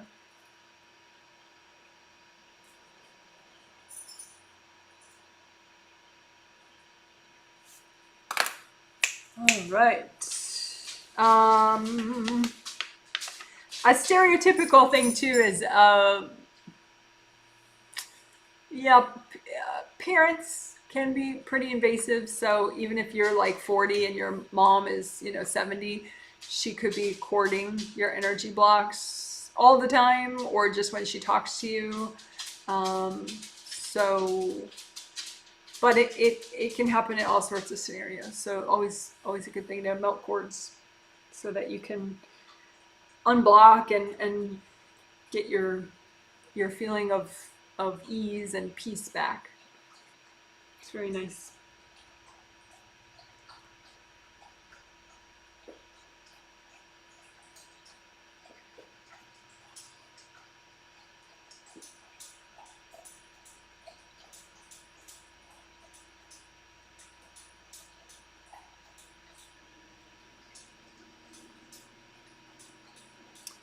Yeah, I think we're done now. We're gonna just ask the angels for a little wrap-up healing. Just say, angels, can you give me a healing?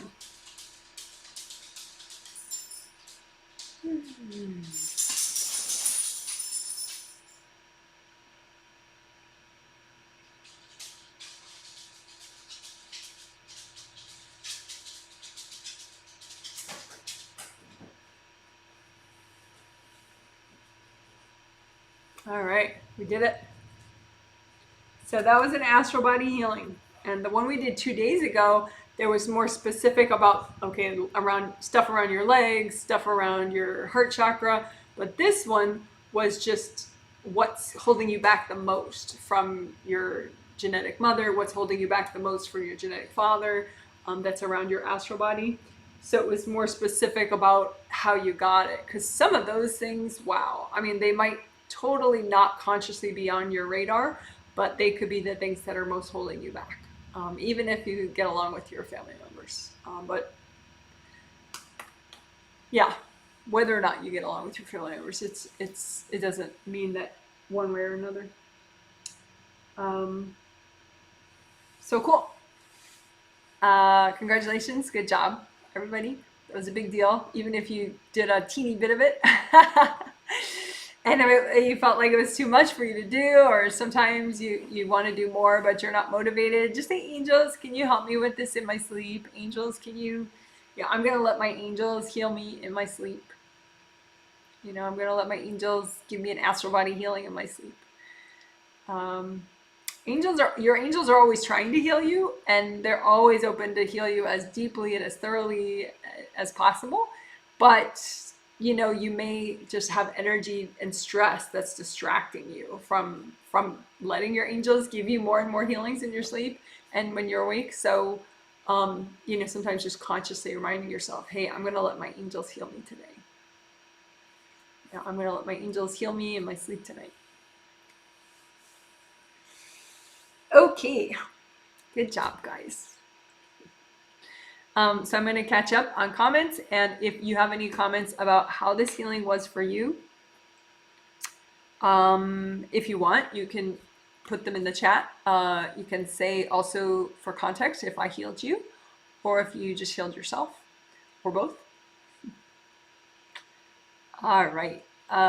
Catching up on the comments I missed. Someone says, I'm staying away from those pies. Well, that's probably good, especially if it's in pies plural. Someone says, hi Janet, looking forward to this, thanks. Oh, good. Someone says, since you discussed survey fun facts, yes, at the top of this live stream I discussed people's survey comments and what they mean. Would hiccups represent fifth chakra blockages? Well, I mean, literally, I guess physically, it's a spasm of your diaphragm. So I would say fifth chakra is probably a little high for if you wanted to relate it to a chakra. Probably more like maybe a third chakra block or just a lack of grounding or something. But yeah, physically, I believe it's just a spasm of your diaphragm, which is in between your lungs and your stomach. So chakra-wise, you know, maybe third and second chakra, more like. So hope that helps.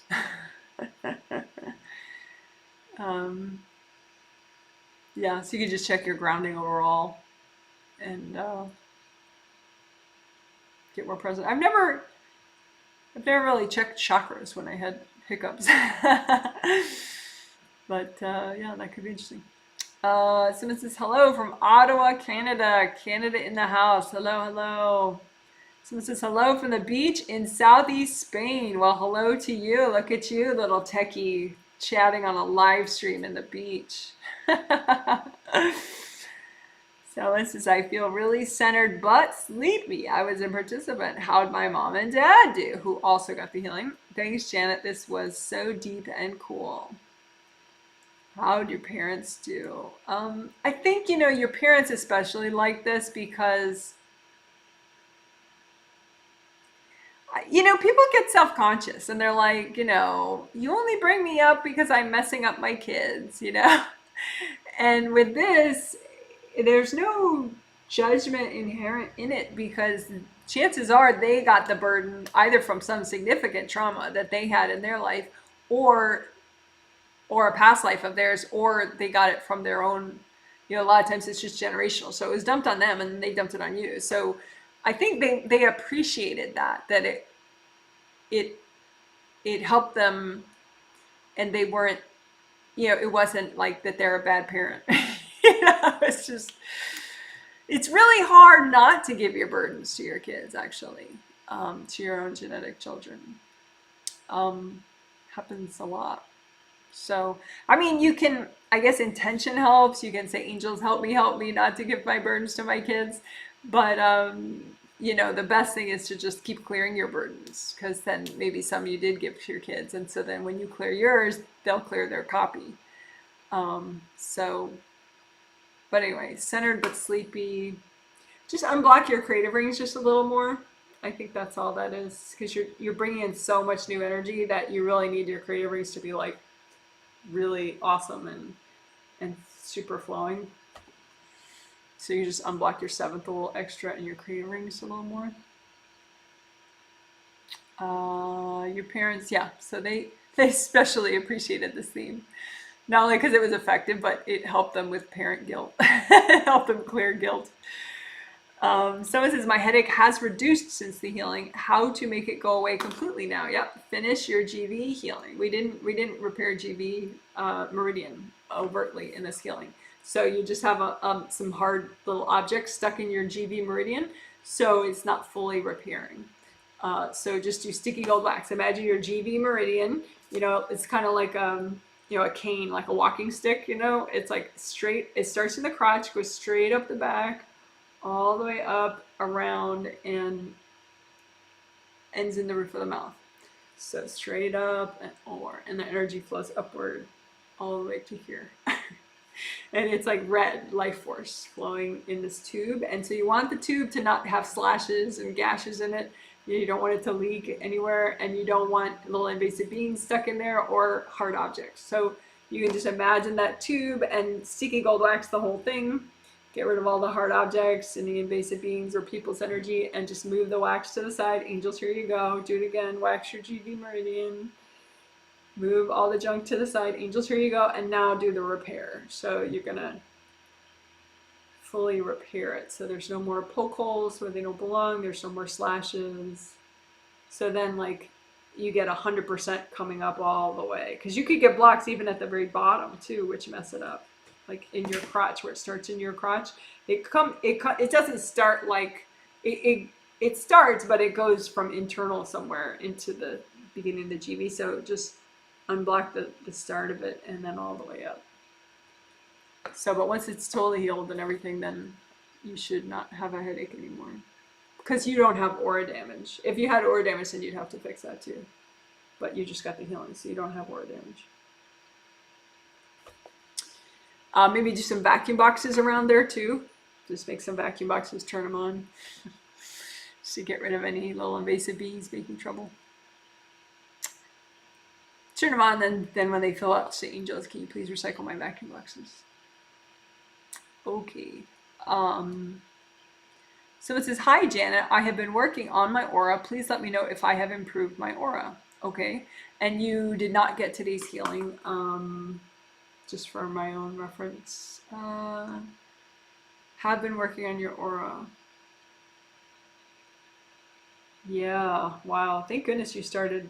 Yeah, you still have more repair to do, but you're like, you used to have damage. You still have damage in the same place, but it's a lot less deep. You used to have like really big missing pieces of your aura, and now a lot of it's healed, but still like the outer 2 layers of it are ripped up a little. So just do more in this area, like above your head and straight down the midline. But it's like 7th and 6th layer now that are still damaged and scarred up. So just extra gold light there.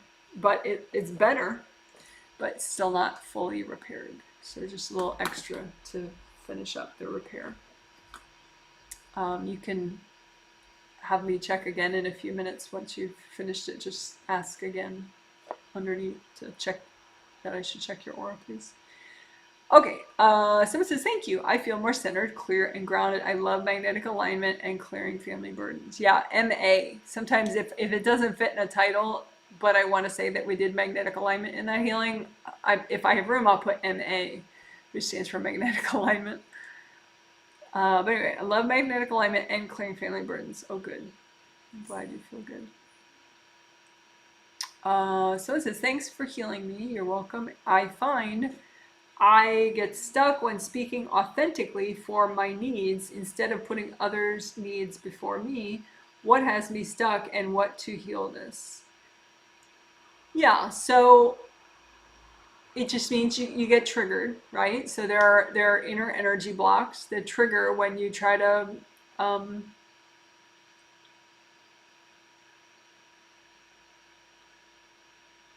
when you try to stick up for yourself. So you could do chunk and bubble. That could be nice. Chunk and bubble is just a way of clearing unprocessed energy blocks. You just imagine a big tub of gold light and a chunk of baggage that triggers when you try to stick up for yourself, and just melt it in the gold light, and then the bubbles of wisdom come to you as you melt away the old stuck energy. So just do chunk and bubble a bunch. But yeah, being authentic, being, even if it's not like sticking up for yourself, but just trying to be more like the real you, is very triggering. Actually, it takes a lot of work to just be you. I mean, that seems crazy, you know. I think maybe if you've had a couple of easy lives and you've cleared all that baggage, then just being you is easy. But you know, for me it wasn't easy. I had to work a lot at it. I still work at it, just to be me and not be triggered about that. But I'm pretty much there now. But so you're not alone. It's true. That's why most people have a ton of facades up and they're kind of playing roles. They're not really themselves. But it's more fulfilling in life and more restful and peaceful and safe if you the more authentic you can be. So if someone wanted to work on that, there is a video. If you search Janet Wright, clear facades, FACADES, facade, like a false wall. Janet Wright, clear facades is a nice option. But you could just freestyle it, you know, and just do chunk and bubble, clear the baggage that gets in the way when you try to be more authentic. Someone says, you healed me and I did too. Thank you, Janet. Oh, yes. Yeah. Good. I'm glad. Someone says, and by the way, this is, oh, and you're saying your name. You're saying your name, but I don't see your question. So you're just saying your name. Okay, well, hello. Good to see you again. But yeah, when you say a comment or a question, then also put your name then so I see it. So I know who you are, because my memory is so bad. I mean, I don't like to say bad because that's a judgment, but I don't have the level of memory that most people have. I just make up for it with my intuition and my clairvoyance and hearing angels, but I don't really have great memory. Someone says, woo, that felt good. Oh, good. Felt lighter after clearing blocks from my parents. How did my husband do? I think both his parents gave him a lot of burdens. Yeah. Especially his dad. His, like, the whole line of his dad, from his dad's dad, from his dad's dad, from his dad's dad. Like, he got it through his dad. And it did help him. What you can say too is, you know, if you want to work more on this family burden stuff, because one healing for some people just kind of scratches the surface of what can be done. So you could say, angels, can you help me keep working on this? Can you help me clear more and more family burdens, you know, over time in a healthy and gentle pace? You know, I want to, if you want to work more on clearing family burdens, just say, hey, you know, angels, can we keep working on this, you know, as much as I need? I'm open to working on this as much as I need, angels. You know, as long as you say angels. So you're working with your angels about it. But yeah, so he's gonna work more, but that was a good first step. Get that clearing. So good, glad you liked it. Someone says, thank you so much. I felt a lot lighter as I woke up this morning. I was wondering if you could give me any tips on having stronger boundaries with people who care about you, students and people who whack you. Tips on having stronger boundaries with people that care about you. It's the same thing. You know, I mean, I think it's just maybe clear your expectations. Because I think it took me maybe a little bit as a professional to realize that invasive people, it's not just, you know, the people that are rude that can be invasive. It can be people that are the sweetest people you've ever met that are also very invasive and very problematic for, you know, from a boundaries perspective, that you really have to work boundaries with. So, but once you kind of get that, then it's not really a thing. You just work your boundaries, period. You know, but yeah, you may have some blind spots about that. You know, you may have some baggage, you know, around like that causes you to assume that the nice people are not the ones draining you or, you know, being invasive or whatever. But it's not necessarily the case. Sometimes the nicest people are extremely invasive as well. So you just, you know, whatever, it's just regular boundaries work. Like you melt away the inner wounds that are causing you to have boundary issues, and you could do chunk and bubble for the baggage that's causing you to have boundary issues.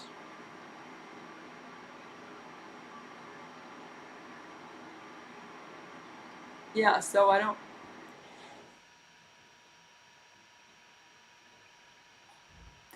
maybe, you know, I have this expression, it's nice to be nice to the nice.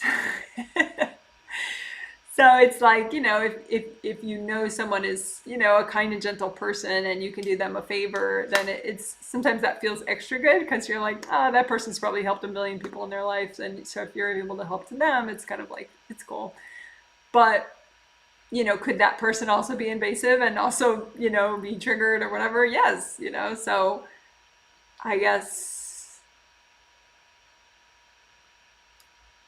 it does, you know, it's just clearing expectations that friendly, gentle people should also be respectful, which is not necessarily true. I mean, it's not like they're somehow perfect now just because they're more polite, you know. On an energy level, they could be just as invasive as anybody else. So, hope that makes sense. It's the same thing. Thank you. Someone says, thank you for the healing. I have been feeling stressed since I woke up this morning, even now. Should I be working on grounding and creative rings? Did my husband and daughter do well in the healing? They did, definitely. You're having boundary, you're having, like, you know, when I was talking about like people courting your energy blocks, you're having an issue with two different people. It looks like related to your work, and two different people are courting really internal energy blocks that you have in like your inner 3 layers of your aura. So just, you could, if you want to walk through, you could redo that part that we did towards the end where we clear triggered energy blocks in the front of the aura. But you could just imagine the blocks out in front of you that your coworkers are clear, or colleagues are cording, and then just, you know, melt the cords and melt the energy blocks and just keep doing that. But yeah, I think your stress is just a bunch of cords from people. I don't think you're courting other people though. A lot of times it goes both ways, but in this case, they're just courting you. So I hope that makes sense. But other than that, I mean, you did get the healing. Everything's pretty nice. It's just the lower 3 chakras and those inner layers. You got some cords in the aura layers from people. Someone says, thank you for your work today. You are welcome. I've been a storm of VE energy, which seems to be attracting even more. Upstairs neighbor sent down a note. She'll call animal services. The puppy is barking. Well, I guess, why is your puppy barking? No. Victim energy, maybe? I don't know. When you say VE energy, that doesn't mean much to me. I don't know what VE energy is, but upstairs neighbor sent down a note. She'll call animal services. The puppy's barking. Yeah, I mean, if your dog is barking constantly, that's going to be a problem for people.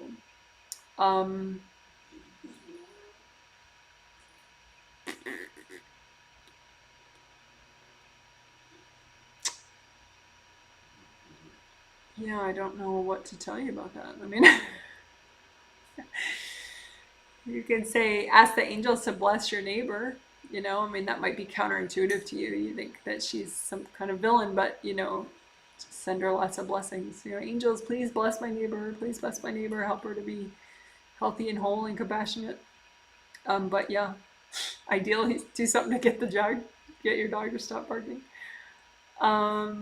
But yeah, that's not really an energy issue, really. So I don't know what to tell you. Yeah, I can't do much with that. Someone says, I think my messages come halfway. Dear Janet, I guess my Kundalini chakra has been damaged after I had Kundalini Awakening experience. Because my life is so shaky, and every time I start a stable life, it shakes apart. Do you have any suggestion for that? Yeah, well, just a little confession. I have no freaking idea what a Kundalini Awakening is. Because usually people are like, oh, I've had a Kundalini Awakening. And I look and I'm like, okay, you got more present, but your Kundalini is not that much different than before. So, you know, it must be a phrase that is used to mean something that I don't see it maybe the same way. So, you know, so I'm just going to look at your energy in general. You already told me your name. Is your Kundalini chakra damaged? Yeah. Your first chakra is damaged too. Your second chakra is damaged too. So it's like, it should be like a nice round opening, you know, in the front of 2-1 in Kundalini chakra, but they're like split open. Like it's like someone took a knife and went and just split them open. They're supposed to be like a round, you know, cylinder opening in the front and the back, but it's like you got a big blast of energy to in this area, and so it's split open 2-1 in your Kundalini chakra. So you just repair them, lots of gold light, and just repair them up. So they're nice round openings without being split open. But a Kundalini awakening, from what I've been told, is like some kind of an awakening experience. So that's not what that was. You just got, you know, a really big whack. That's not the Kundalini. That's not what I think you're referring to as a Kundalini awakening. Unless that means I got attacked. Someone threw a ton of energy at me. But the way I've heard it used, it's not. But I don't use that term. Because it's one of those terms where I think it's very non-specific. But yeah, so you could use more aura repair in the top, and in the front, right around here. So the front of your aura here and up here. Everywhere else is pretty good right now as far as aura repair. So just finish up aura repair in this area and up here. And then work on chakra repair. You can use my video, I'll link it below later, my chakra repair video.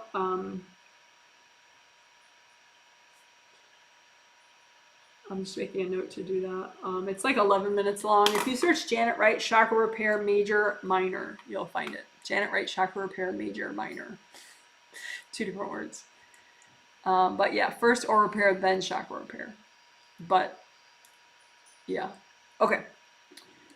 So someone says, thank you. Clearing filaments and mom-dad release was right on time. Good, good, good. I'm glad. Yeah, you could keep working that, of course. I mean, we all could. Keep working that over time. But I'm glad you liked it. Thanks for the feedback. Someone says, thanks, Janet. Could you please let me know how I'm doing with releasing my family burdens? Yeah, sure.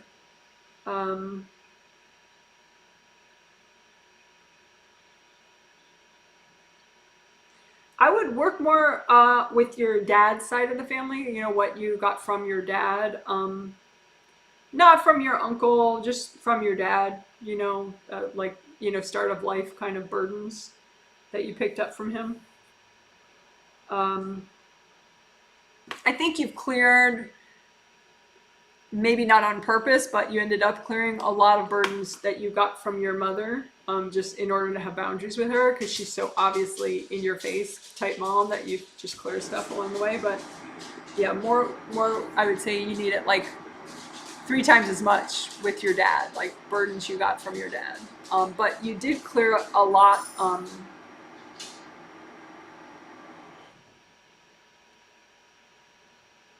Like you don't have any hard crust now anymore around your astral body. So you did clear a lot today. It's just, you know, you can only do so much in one day. So on other days, yeah, you can work that more. And it helped your siblings, actually. You know, you clearing definitely helped your siblings because they had copies as well. So that's nice. So when you cleared your copies of your parents' burdens, they cleared their copies. Someone says, hi, Janet. Curious if I still have someone courting my first layer energy blocks. Thanks. Yeah. Yeah. Um,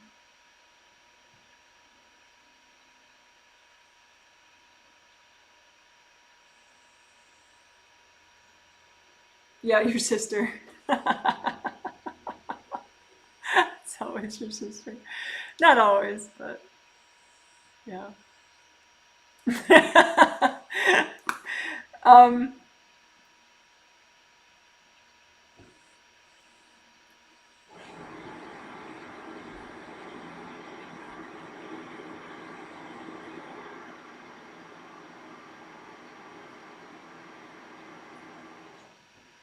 I said hi to her and she was like, it's not fair, blah, blah, blah, blah, you know, like this and that. And I said, well, what do your angels say about that? And then, you know, so then she had to ask her angels because you want to inspire that, you know, because they can get so like their undies in a bunch about, you know, well, this isn't fair and always and no, I did this and you know, but if you say, well, ask your angels, what do they say about what you just said? You know, then they go and do it, and then obviously they realize like, oh yeah, I'm avoiding my homework of clearing my repressed anger, and it's gonna help my whole life if I do this, so I better do it. So yeah, so maybe just try that with her more often. Just be like, what do your angels say about what you're saying? You know, so that she pulls herself out of it because she can get very stubborn, very convinced of her own martyrdom. Um, Someone says VE equals negative energy. Okay. I don't think I'm going to remember that for next time, though. No, please help with my healing flowers, two people neighbors. Please help with two people neighbors. It is Puppy's first day here.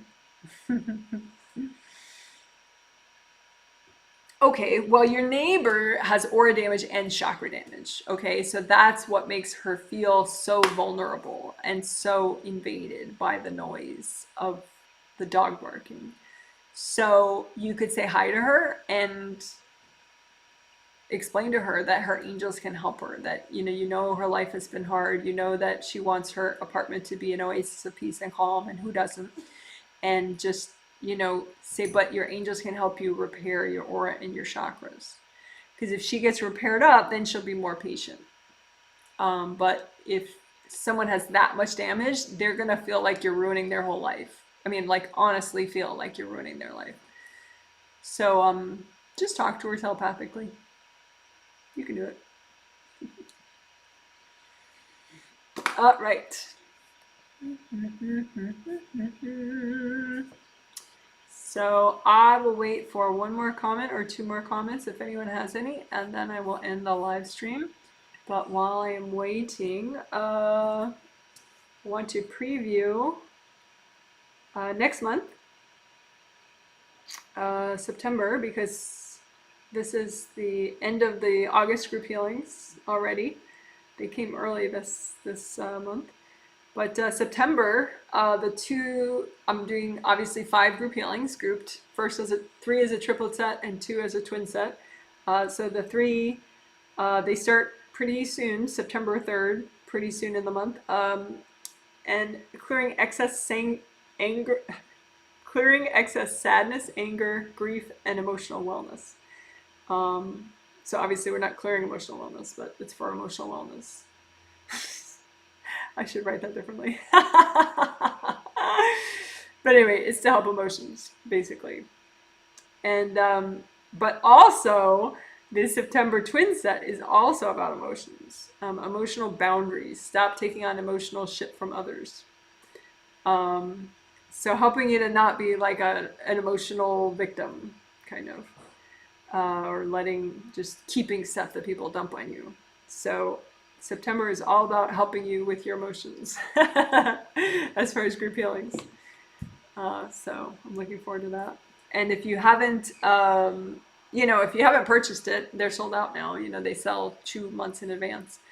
So if you haven't purchased it, you can, of course, just watch and heal yourself as you watch. Okay, well, I'm not getting more comments, so I'm just going to wrap it up. So you guys are awesome. Thank you so much. Good for you for working on healing yourself.